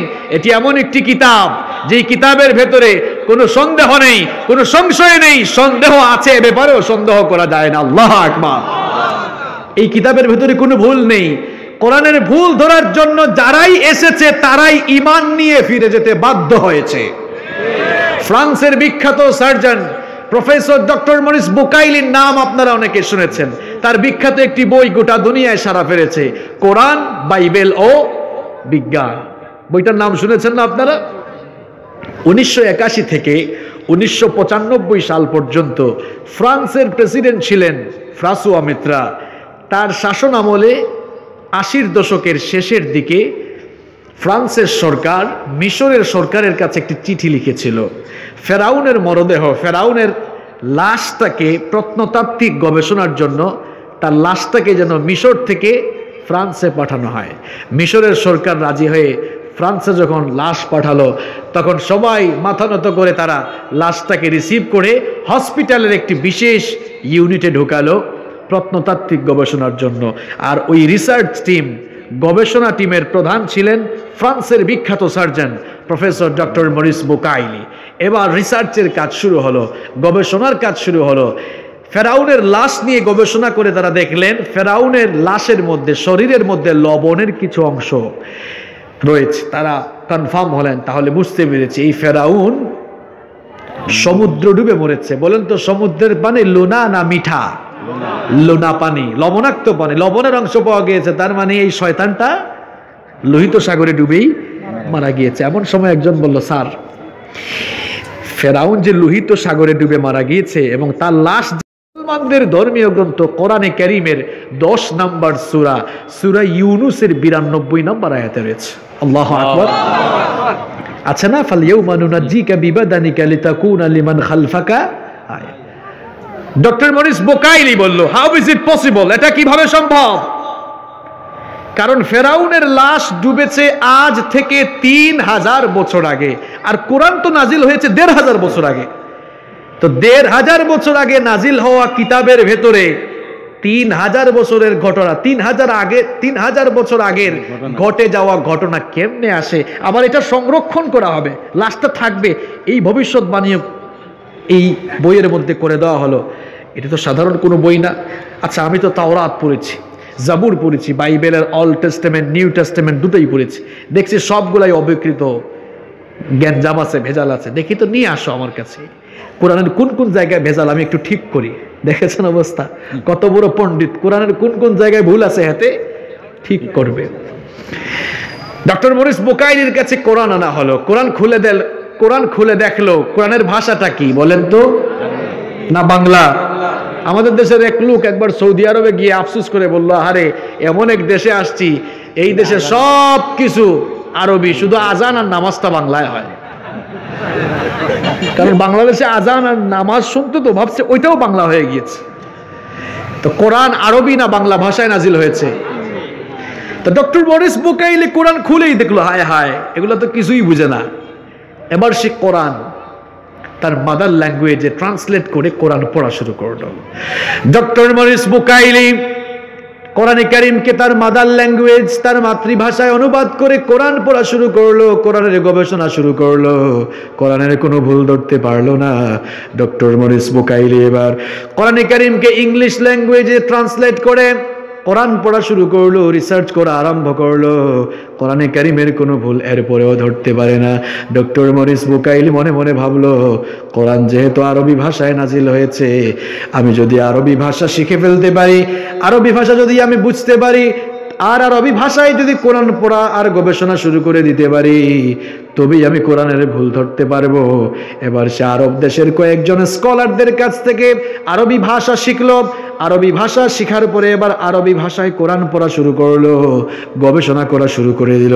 কোরআন কারীমের প্রথম সূরা সূরাতুল ফাতিহা থেকে নিয়ে কোরআন কারীমের সর্বশেষ সূরা সূরাতুন নাস পর্যন্ত পুরো কোরআন ডক্টর মরিস বুকাইলি ভালো করে পড়লো, গবেষণাও করলো, একটা ভুলও ধরতে পারলো না। শেষ পর্যন্ত দুনিয়ার মানুষদেরকে জানিয়ে দিল, ও দুনিয়ার মানুষেরা ভালো করে শোনো, আমি ডক্টর মরিস বুকাইলি এসেছিলাম কোরআনের ভুল ধরার জন্য। কোরআনের ভুল ধরতে এসে দেখি এই কোরআন আমার নিজের জীবনের ভুল বের করে দিয়েছে। এসেছিলাম কোরআনের ভুল খুঁজতে, এখন দেখি কোরআন আমার নিজের জীবনের ভুলগুলো বের করে দিয়েছে। কালেমা পড়ে সেও মুসলমান হতে বাধ্য হয়েছে। This is the book, the most authentic book in this world, whereof there is no doubt about it. এটি এমন কিতাব যেই কিতাবের ভেতরে কোনো সন্দেহ নেই, কোনো ভুল নেই, কোনো ত্রুটি নেই, কারণ এটাকে নাজিল করেছেন তিনি যিনি সকল প্রকার দোষ, ত্রুটি, দুর্বলতা, অক্ষমতা থেকে মুক্ত সুমহান সত্তা। তিনি কে? আল্লাহর নাম বলতে কষ্ট হয়। তিনি কে? তাহলে কোরআনে কারীমের 6 নম্বর স্পেশালিটি আমরা জানলাম, এটি এমন একটি কিতাব যার মধ্যে কোনো সন্দেহ নাই, কোনো ভুলও নাই। নাম্বার 7 নম্বর হচ্ছে কোরআনে কারীম হচ্ছে এমন একটি বই, এমন একটি কিতাব, কেউ যদি এই কোরআনের মতো আরেকটি বই লিখতে চায়, আরেকটি বই রচনা করতে চায়, আরেকটি বই বানাতে চায়, এটা সম্ভব? কথা কন না কেন? সম্ভব। It's quite impossible to create a book like holy Quran. কোরআনের মতো আরেকটি কোরআন বানানো কারো দ্বারা সম্ভব না। বিশ্বনবী সাল্লাল্লাহু আলাইহি ওয়াসাল্লামের কাছে যখন কোরআন নাজিল হচ্ছিল, আরবের কাফের মুশরিকরা বলা বলি শুরু করলো, মুহাম্মাদের কাছে যে কোরআন নাজিল হয় আর যে কোরআন তোমাদের কাছে মুহাম্মদ শোনায়, এই কোরআন আসলে আল্লাহর কাছ থেকে নাজিল হয় না, বরং মুহাম্মদ নিজে নিজে কোরআন বানিয়ে তোমাদের সামনে প্রচার করে। নাউজুবিল্লাহ। আল্লাহ তাআলা তখন এই কাফের মুশরিকদেরকে চ্যালেঞ্জ করলেন। 4 দফায় আল্লাহ তাআলা চ্যালেঞ্জ করেছিলেন। জুড়ে কোন কয় দফা? 4 বার, 4টা সিস্টেমে আল্লাহ তাদেরকে চ্যালেঞ্জ করেছিলেন। প্রথম দফায় আল্লাহ চ্যালেঞ্জ করলেন, ও কাফের মুশরিকের দলেরা, তোমরা যারা বলো আমার নবী কোরআন নিজে নিজে বানিয়ে বানিয়ে বলছেন, কোরআন যদি মানুষের দ্বারা বানানো সম্ভব হয় তাহলে তোমরাও নিজেরা কোরআন বানানোর একটু চেষ্টা করো। কোরআন কারীমের 17 নম্বর সূরা সূরা বনী ইসরাঈলের 88 নম্বর আয়াত আল্লাহ তাআলা চ্যালেঞ্জ করলেন, কুল ইন জিতামাআতিল ইনসু ওয়াল জিন্নু আলা আইয়াতু বিমিসলি হাযাল কুরআন লা يأتون بمثله ولو كان بعضهم لبعض ظهيرا। আল্লাহ তাআলা বললেন, তোমরা যারা বলো আমার নবী নিজে নিজে কোরআন বানাচ্ছেন, ওগো আমার নবী এই কাফের মুশরিকদেরকে জানিয়ে দেন, দুনিয়ার সকল জিন আর মানুষেরা মিলে তারা যদি পারে তাহলে তারা একটা কোরআনের মতো কোরআন বানিয়ে দেখাক। কোরআনের মতো কোরআন তারা পারলে বানিয়ে দেখাক। তারা কি পেরেছে নাকি বলেন? প্রথম দফে আল্লাহ চ্যালেঞ্জ করেছিলেন কোরআনের মতো কোরআন বানাও, তারা পারলো না। এবার আল্লাহ তাআলা একটু ছাড় দিলেন, একটু ছাড় দিয়ে বললেন, ঠিক আছে কোরআনের মতো কোরআন বানানো লাগবে না, কোরআনের সূরাগুলোর মতো 10টা সূরা বানাও। 2 নম্বর, দ্বিতীয় দফে আল্লাহ চ্যালেঞ্জ ছুড়ে দিলেন, আম ইয়াকুলুনা ইফতারাহু কুল فأتوا بعشر صور مثله مفتريات। দ্বিতীয় দফায় আল্লাহ তাআলা চ্যালেঞ্জ করলেন, কোরআনের মতো কোরআন বানাতে বলেছিলাম, পারো নাই, ঠিক আছে আমি আবার একটু ছাড় দিয়ে তোমাদেরকে 2 নম্বর দফায় চ্যালেঞ্জ ছুড়ে দিচ্ছি, কোরআনের সূরাগুলোর মতো তোমরা 10টা সূরা বানাও। তারা কি পেরেছে নাকি বলেন? এরপরে আল্লাহ তাআলা বললেন, ঠিক আছে আরেকটু ছাড় দিলাম। তৃতীয় দফায় আল্লাহ চ্যালেঞ্জ করলেন, ওয়া ইন কুনতুম ফি রাইবিম মিম্মা নাযালনা আলা আবদিনা ফাতু বিসূরাতিম মিন মিসলি ওয়াদউ শুহাদাআকুম মিন দুনিল্লাহি ইন কুনতুম সাদিকিন। আল্লাহ তাআলা বললেন, আমার বান্দার উপরে আমি যা নাজিল করি এ ব্যাপারে তোমরা যারা সন্দেহ করো, তোমরা যদি মনে করো আমার নবী তার নিজের থেকে বানিয়ে বানিয়ে কোরআন রচনা করেন, এর আগে তো আমি 2 দফা চ্যালেঞ্জ করেছিলাম। 1 নাম্বার, প্রথম দফায় চ্যালেঞ্জ করেছিলাম কোরআনের মতো কোরআন বানাও, তোমরা কেউ পারো নাই। দ্বিতীয় দফায় চ্যালেঞ্জ করেছিলাম কোরআনের মতো কোরআন নয়, 10টা সূরার মতো সূরা বানাও, তাও পারো নাই। 3 নাম্বার দফায় আমি চ্যালেঞ্জ করলাম কোরআনের সূরার মতো একটা সূরা পারলে বানাও। একটা সূরার মতো একটা সূরা পারলে পেরেছে? এবার আল্লাহ তাআলা বললেন ঠিক আছে আর একটু ছাড় দিলাম। চতুর্থ দফায় আল্লাহ চ্যালেঞ্জ ছুড়ে দিলেন, আম ইয়াকুলুনা তাকাওয়ালাহু বাল লা ইউমিনুন ফালইয়াতু বিহাদিসিম মিসলিহি ইন কানু সাদিকিন। আল্লাহ তাআলা বললেন চতুর্থ দফায় চ্যালেঞ্জ দিলাম, কোরআনের মতো কোরআন বানানো লাগবে না, 10টা সূরার মতো 10টা সূরাও বানানো লাগবে না, একটা সূরার মতো একটা সূরাও বানানো লাগবে না। যদি সামর্থ্য থাকে কোরআনের একটা আয়াত কিংবা একটা শব্দের মতো শব্দ পারলে বানিয়ে দেখাও। আল্লাহু আকবার। ইতিমধ্যে কোরআনে কারীমের সবচাইতে ছোট সূরা, কোরআনের সবচাইতে ছোট সূরার নাম কি? সূরাতুল কাউসার নাজিল হলো। কেউ একজন খুব উৎসাহী হয়ে সূরাতুল কাউসারের 2টি আয়াত, ইন্না আতাইনাকাল কাউসার ফাসাল্লি লিরাব্বিকা ওয়ানহার, এই 2টি আয়াতকে কাবা শরীফের দেয়ালে ঝুলিয়ে দিল, কাবা শরীফের গায়ে লিখে দিল। এরপরে ঘোষণা করলো, ও আরব জাহানের কাফের মুশরিকরা শোনো শোনো, তোমরা তো বলো কোরআন আমাদের নবী নাকি বানিয়ে বানিয়ে বলছেন। ইতিমধ্যে সূরাতুল কাউসারের 2টি আয়াত নাজিল হয়েছে। কোরআন যদি মানুষ বানাতে সক্ষম হয় তাহলে তোমরা সবাই মিলে 3 নাম্বার আয়াতটা বানাও। ঝামেলা আছে না নাই? এবার তারা এক জায়গায় মিলে মিটিং করলো। মুসলমানরা তো আমাদেরকে চ্যালেঞ্জ দিচ্ছে একটা আয়াত বানানোর জন্য। এর আগে তো আমাদেরকে 3বার চ্যালেঞ্জ করা হয়েছিল, বলা হয়েছিল কোরআনের মতো কোরআন বানাও, আমরা পারি নাই। দ্বিতীয় দফায় বলা হয়েছিল 10টা সূরার মতো সূরা বানাও, তাও পারি নাই। এরপরে বলা হলো একটা সূরার মতো সূরা বানাও, তাও পারি নাই।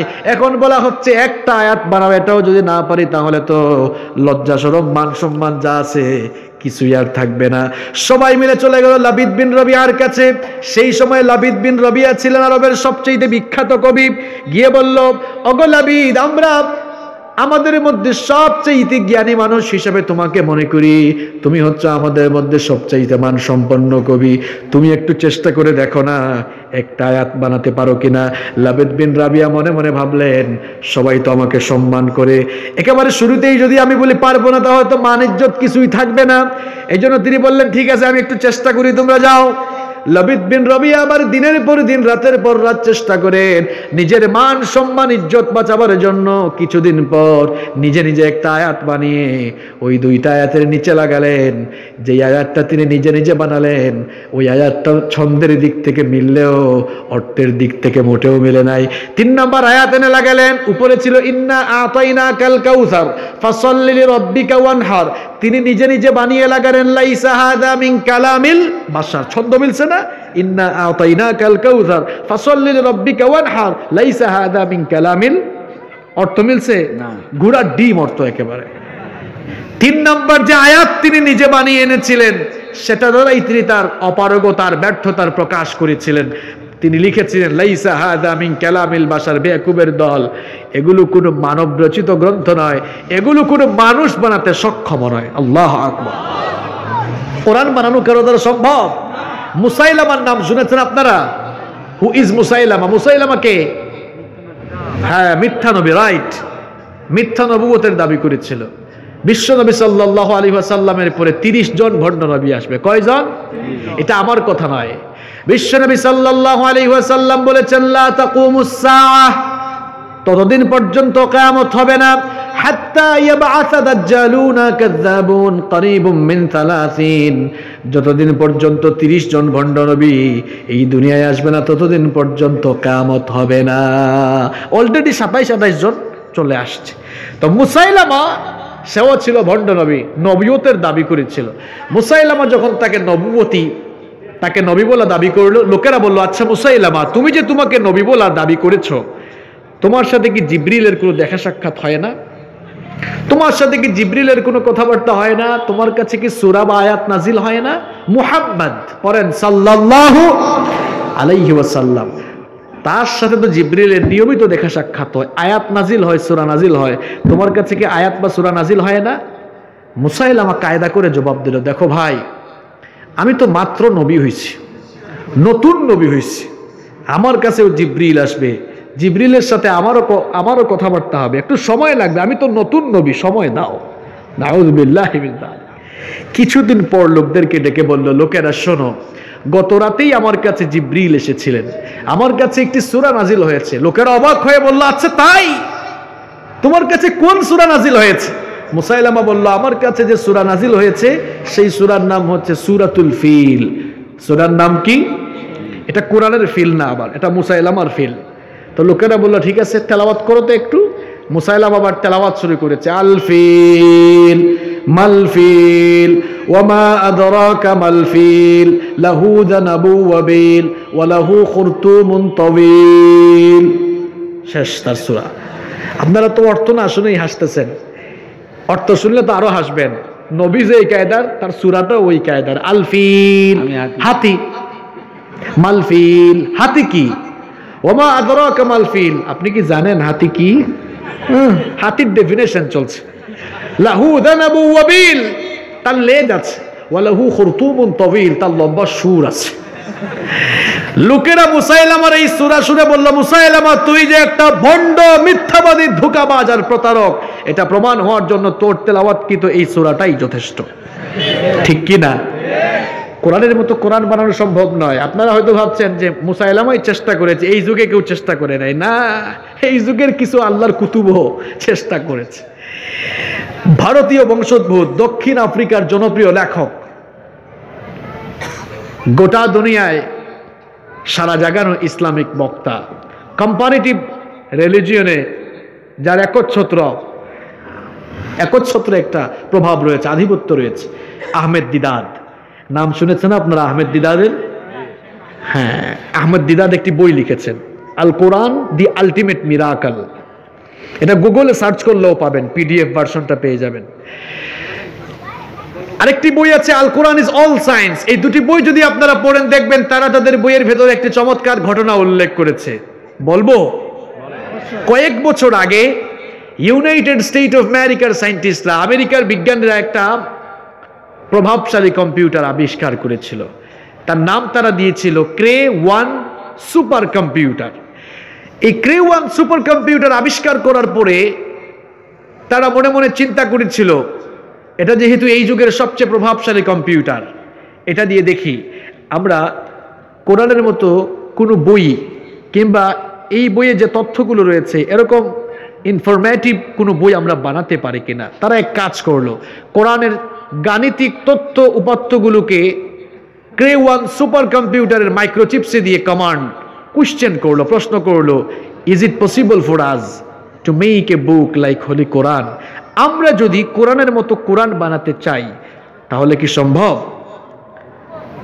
ক্রে-1 সুপার কম্পিউটার জবাব দিল, ইয়া ইটস পসিবল, এটা সম্ভব। এখন এটা শুনে তো তাদের লাফালাফি শুরু হয়ে গেছে, আহা বানানো যাবে।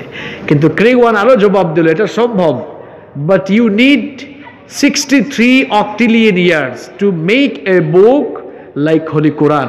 কোরআনের মতো কোরআন যদি আপনারা বানাতে চান তাহলে আপনাদের 63 অক্টিলিয়ন বছর সময় লাগবে। 63 বছর না, 63 অক্টিলিয়ন বছর। এখন সংখ্যাতাত্ত্বিক গণনা তো শুরু হয় একক দিয়ে, এককের পরে কি দশক, দশকের পরে শতক, শতকের পরে হাজার, তারপরে অযুত, তারপরে লক্ষ, তারপরে কোটি, তারপরে কি মিলিয়ন, বিলিয়ন, ট্রিলিয়ন, জিলিয়ন, ফিলিয়ন, অক্ট্রিলিয়ন।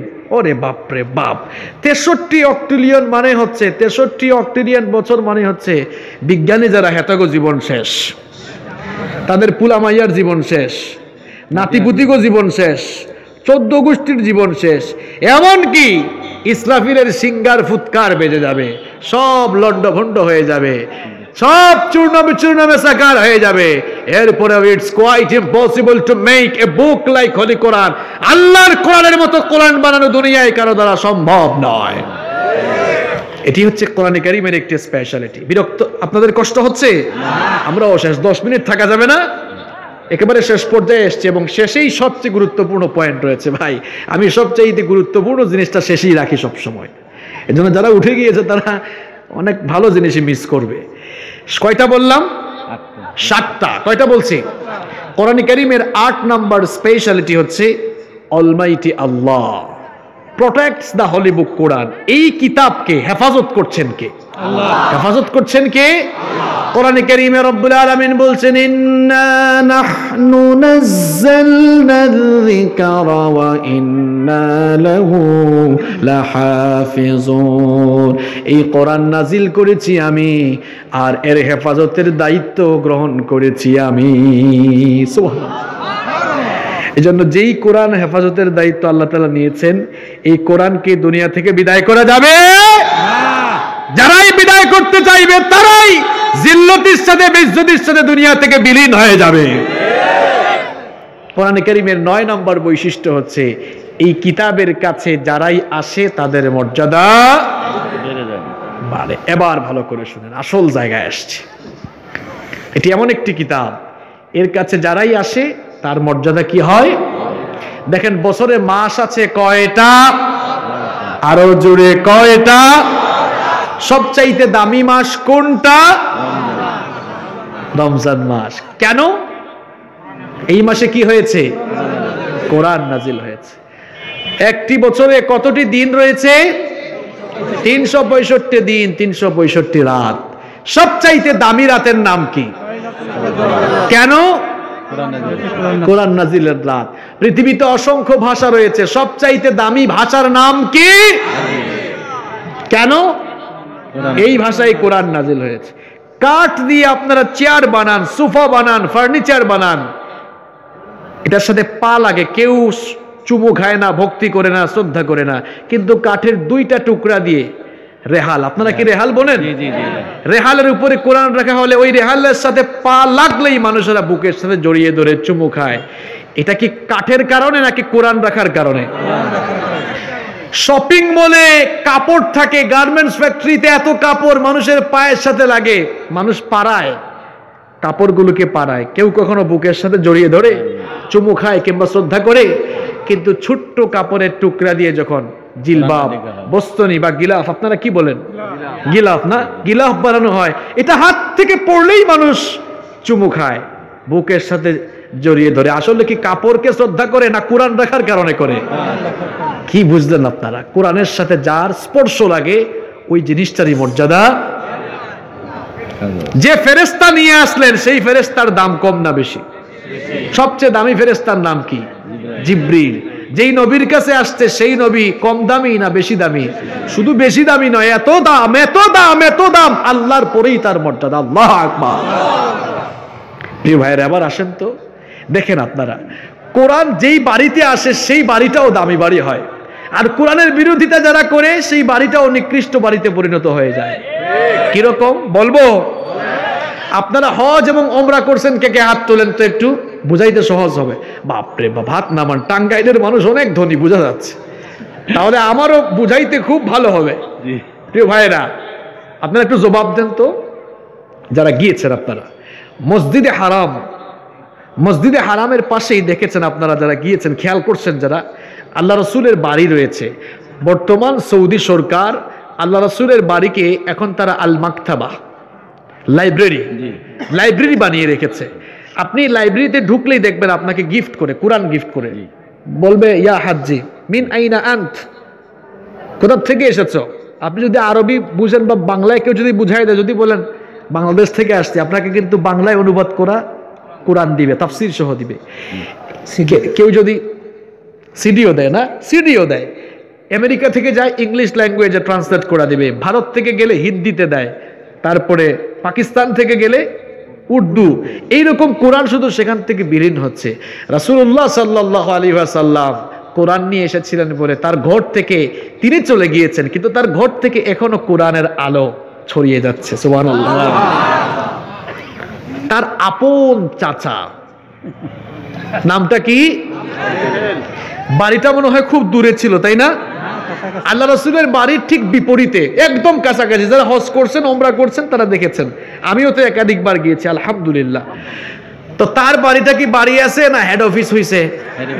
কোন হেড অফিস বুঝতে পেরেছেন তো আপনারা? আর বাংলাদেশ, ভারত আর পাকিস্তানের হাজিরা এত সাংঘাতিক।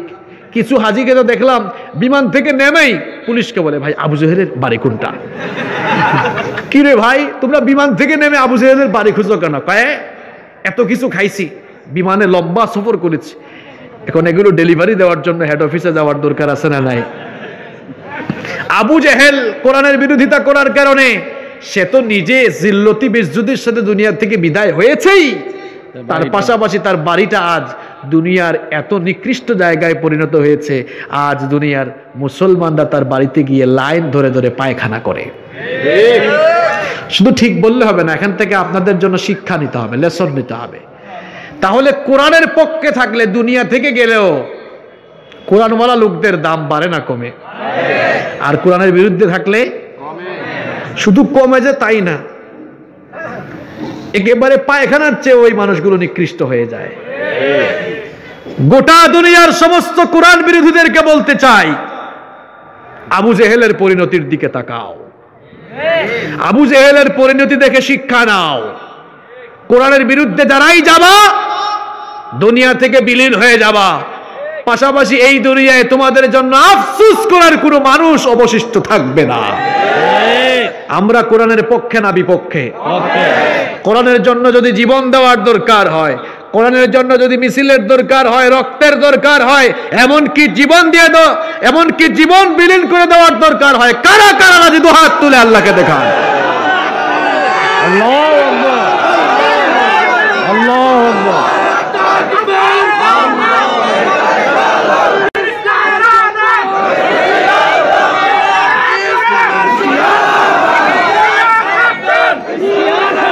আল্লাহ কবুল করুন, বলেন আমিন। এ ভাই, ইসলামের শত্রু এখানে কোন জায়গা থেকে আসবে? এখানে সবাই বন্ধু, ঠিক কি না? আমরা বলতে পারি আল কোরআনের আলো মানুষের হৃদয়ে হৃদয়ে জ্বালো। আগে বলেন হৃদয়ে হৃদয়ে জ্বালো। কেন জানেন? আগে হৃদয়ে জ্বালতে হবে। কষ্ট হচ্ছে আপনাদের, তাই না? আমি তো 9টা বলে ফেলছি, আর কয়টা? এই আসল জায়গাটায় আসছি এতক্ষণে। কোরআনে কারীমের 10 নম্বরের স্পেশালিটি হচ্ছে এটি এমন একটি কিতাব যা পৃথিবীর অন্যান্য ধর্মীয় গ্রন্থ থেকে সম্পূর্ণ ব্যতিক্রম। পৃথিবীর সকল ধর্মীয় গ্রন্থ শুধুমাত্র আধ্যাত্মিকতার কথা বলে, আর আল্লাহর কোরআন এটি হচ্ছে মুকাম্মাল নিজামে হায়া, এটি হচ্ছে কমপ্লিট কোড অফ লাইফ, এটি হচ্ছে মানব জীবনের সকল সমস্যার, যাবতীয় সকল সমস্যার চূড়ান্ত সমাধানকারী গ্রন্থ। সুবহানাল্লাহ। It's the problem solving methodology. এটি সমস্যা সমাধানকারী গ্রন্থ। এটি আপনার জীবনকে বদলে দিবে। আপনার জীবনে হতাশা রয়েছে, আপনার জীবনে অশান্তি রয়েছে, আপনার জীবনের হতাশা অশান্তি দূর করতে পারবে আল্লাহর কোরআন। আপনার পরিবারে অশান্তি, পরিবারে সুখ নাই, শান্তি নাই, আপনার পরিবারে সুখ সমৃদ্ধি ফিরে আসতে হলে দরকার আল্লাহর কোরআন। আপনার সমাজে অশান্তি, আপনার দেশে বিশৃঙ্খলা, দেশে অশান্তি, দেশে শান্তি নাই, অশান্ত পৃথিবীকে শান্ত করতে পারে কেবল আল্লাহর কোরআন। আমরা আল্লাহর কোরআনকে আজ শুধুমাত্র মসজিদের ভেতরে রেখেছি, ঘরে রেখেছি।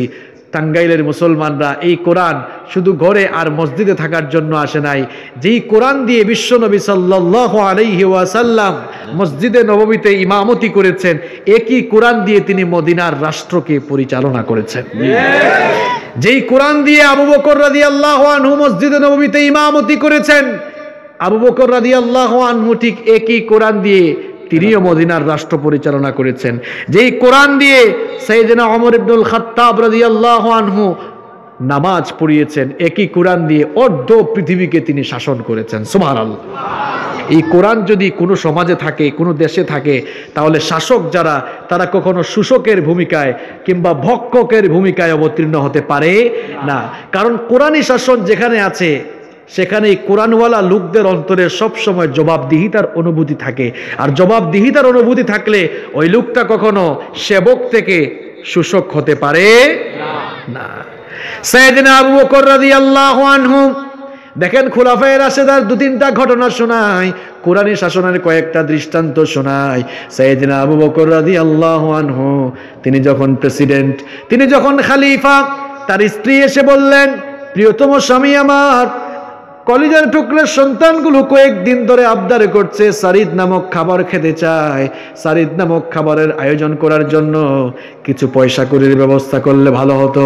সাইয়েদনা আবু বকর রাদিয়াল্লাহু আনহু তখন বললেন, প্রিয়তমা স্ত্রী, আমার রাষ্ট্রের প্রধান হিসাবে আমাকে যে বেতন বা ভাতা দেওয়া হয় সেটা দিয়ে তো ঠিকমতো সংসারই চালাতে পারি না, কেমনে আমি আবার বাচ্চাদের জন্য সারিদ নামক খাবারের আয়োজন করব? অন্য কিছু খাইয়ে তাদেরকে বুঝ দিয়ে দাও। কিছুদিন পর দেখা গেল সাইয়েদনা আবু বকর রাদিয়াল্লাহু আনহুর ঘরে সারিদ নামক খাবারের আয়োজন করা হলো। সাইয়েদনা আবু বকর রাদিয়াল্লাহু আনহু একেবারে পেট ভরে খেলেন। খাওয়ার পরে মাথার মধ্যে চিন্তা আসলো, কি ব্যাপার, আমার ঘরে এই সারিদ খাবার আসলো কেমনে? কোনো আত্মীয় স্বজন হাদিয়া পাঠালো নাকি? স্ত্রীকে জিজ্ঞেস করলেন, প্রিয়তমা স্ত্রী, আমার ঘরে সারিদ নামক খাবারের আয়োজন হলো কিভাবে? কেউ কি আমাদেরকে হাদিয়া দিয়েছে নাকি? তার স্ত্রী তখন জবাব দিলেন, প্রিয়তম স্বামী আমার, খলিফাতুল মুসলিমিন আমাদেরকে কেউ হাদিয়া পাঠায় নাই, উপহার পাঠায় নাই। প্রত্যেক দিন বাজার করার জন্য আপনি যে আমাদেরকে পয়সা দিতেন, সেই পয়সা থেকে অল্প অল্প করে জমিয়েছিলাম, অল্প অল্প করে বাঁচিয়ে আজ আমি সারিদ নামক খাবারের আয়োজন করলাম। এই কথা শোনা মাত্র খলিফাতুল মুসলিমিন আবু বকর রাদিয়াল্লাহু আনহুর মাথায় যেন সাত আকাশ ভেঙে পড়ার উপক্রম হয়ে গেল।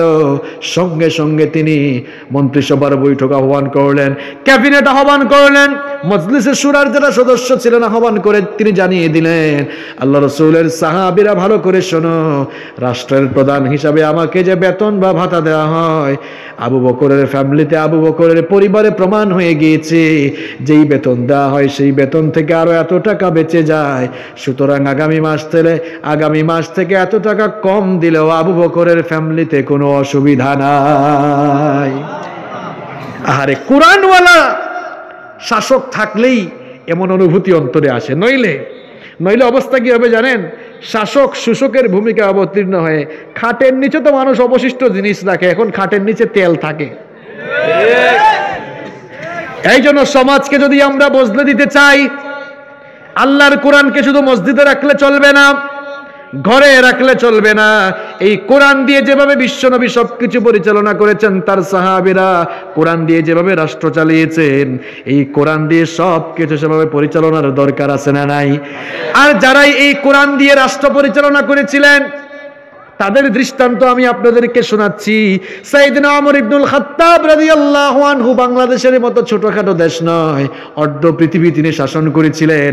দেখেন কোরআনী শাসন থাকার কারণে তাদের ভেতরে জবাবদিহিতার অনুভূতি কেমন ছিল। সাইয়েদনা ওমর ইবনুল খাত্তাব রাদিয়াল্লাহু আনহু ঘরের মধ্যে মোমবাতি জ্বালিয়ে কাজ করছেন, এমন সময় তার কিছু আত্মীয় স্বজন দরজায় এসে নক করলেন, আসতে পারি? ওমর ইবনুল খাত্তাব রাদিয়াল্লাহু আনহু বললেন, স্টপ, থামো, দাঁড়াও। এদেরকে দাঁড়িয়ে থাকতে বললেন। তার সামনে যে প্রজ্বলিত মোমবাতি ছিল সেই মোমবাতির আগুন ফু দিয়ে নিভিয়ে দিলেন। এরপরে নতুন আরেকটি মোমবাতির আলো জ্বালালেন। এরপরে বললেন, এবার তোমরা ভেতরে আসতে পারো।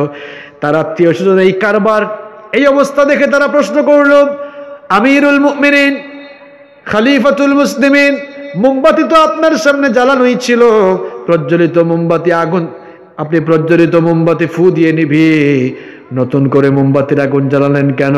সাইয়েদনা ওমর ইবনুল খাত্তাব রাদিয়াল্লাহু আনহু তখন জবাব দিলেন, তোমরা তো আমার আত্মীয় স্বজন, সম্ভবত ব্যক্তিগত কথাবার্তা বলার জন্য আমার কাছে এসেছো। তোমরা আসার আগ পর্যন্ত রাষ্ট্রের টাকায় কেনা মোমবাতি দিয়ে রাষ্ট্রের কাজ আমি করছিলাম। চিন্তা করে দেখলাম রাষ্ট্রের টাকায় কেনা মোমবাতির আলো দিয়ে তো তোমাদের সাথে ব্যক্তিগত কথা বলতে পারি না, এটা রাষ্ট্রের সাথে খেয়ানত হয়ে যাবে। এই জন্য রাষ্ট্রের টাকায় কেনা মোমবাতির আগুন ফু দিয়ে নিভিয়ে দিয়ে আমি আমার নিজের টাকায় কেনা মোমবাতির আগুন জ্বালালাম। এই হচ্ছে কোরআনী শাসনের নমুনা। আর আমার দেশে উপজেলা চেয়ারম্যান হইলে এখন গাড়ি দেওয়া হয়, এই পাবলিককে, এই এখন বাসকে তার 14 গোষ্ঠীর পাবলিক বাস বানায় ফেলে, আছে না নাই? কোরআনী শাসন যদি থাকতো আর কোরআনওয়ালা শাসকরা যদি সবকিছু পরিচালনা করত, তাহলে সবকিছুকে রহমত আর বরকত দিয়ে ভরে দিতেন কে? কোরআনের শাসন আপনারা চান কি চান না? কোরআনের শাসন আমরা চাই। কোরআনের শাসন যদি আমরা চাই তাহলে কি করতে হবে? আগে কোরআন কি সেটা বুঝতে হবে। আমাদের মূল সমস্যা কোথায় জানেন? আমরা আসলে কোরআনটাই বুঝি না।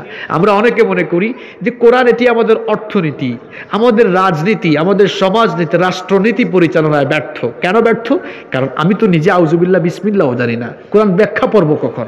যদি বুঝতে পারতাম তাহলে জানতে পারতাম যে এটা তো হচ্ছে কমপ্লিট কোড অফ লাইফ, এটা হচ্ছে it's a problem solving methodology, এটা সমস্যার সমাধানকারী চূড়ান্ত গাইডলাইন। এখানে সকল সমস্যার সমাধান আছে না নাই? সমাধান চাও যদি জীবনে মরণে, ফিরে যাও খুঁজে নাও চোখ রাখো কোরআনে। সমাধান চাও যদি জীবনে মরণে, ফিরে যাও খুঁজে নাও চোখ রাখো কোরআনে। তবেই পাবে সুখ শান্তির ঠিকানা, তবেই পাবে সুখ শান্তির ঠিকানা, যদি মেনে নাও তুমি মনে প্রাণে। সমাধান সমাধান চাও যদি জীবনে মরণে, ফিরে যাও খুঁজে নাও চোখ রাখো কোরআনে। If you want a solution in here and hereafter, go back, have a look on the Holy Quran. If you want a solution in here and hereafter, go back, have a look on the Holy Quran. ঠিক কি না? সব সমস্যার সমাধান যদি আপনি পেতে চান, go back to the holy Quran.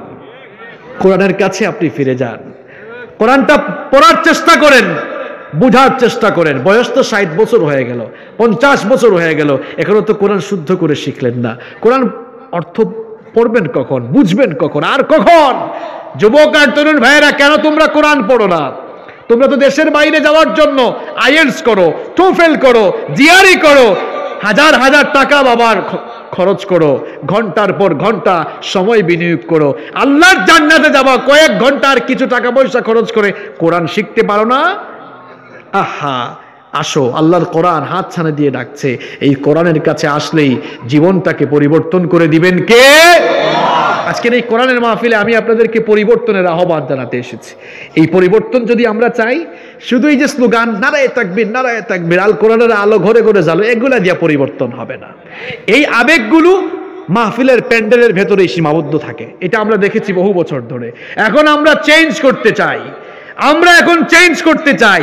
R change যদি করতে চাই, আমরা স্লোগান দিয়ে চেঞ্জ করব না, আমরা কোরআন পড়ে, কোরআন বুঝে, কোরআনের আইন সমাজে বাস্তবায়ন করেই আমরা চেঞ্জ করব ইনশাআল্লাহ।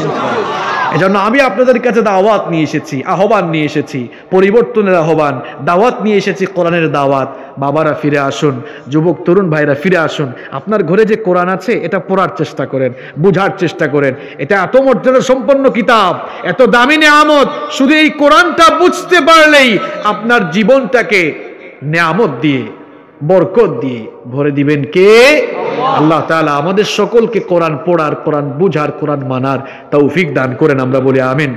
এখানে 3-4টা প্রশ্ন এসেছে, আমি মাহফিলে কোনো প্রশ্ন উত্তর করি না, এটা আমার অভ্যাস। এর কারণটাও আপনাদেরকে বলে দিই, কারণ এই যে মিডিয়া কয়েকটা আছে, কাটসাট করে আগের কথা পরে, পরের কথা আগে দিয়া তারপরে আমাদেরকে সমালোচিত বানায়। দেখেন না, আমাদের দেশ থেকে অনেকে এখন চলেই গেছে। তো এই প্রশ্নগুলো যাদের আছে, যেহেতু আমি থাকবো, আপনারা জেনে নিতে পারবেন ইনশাআল্লাহ।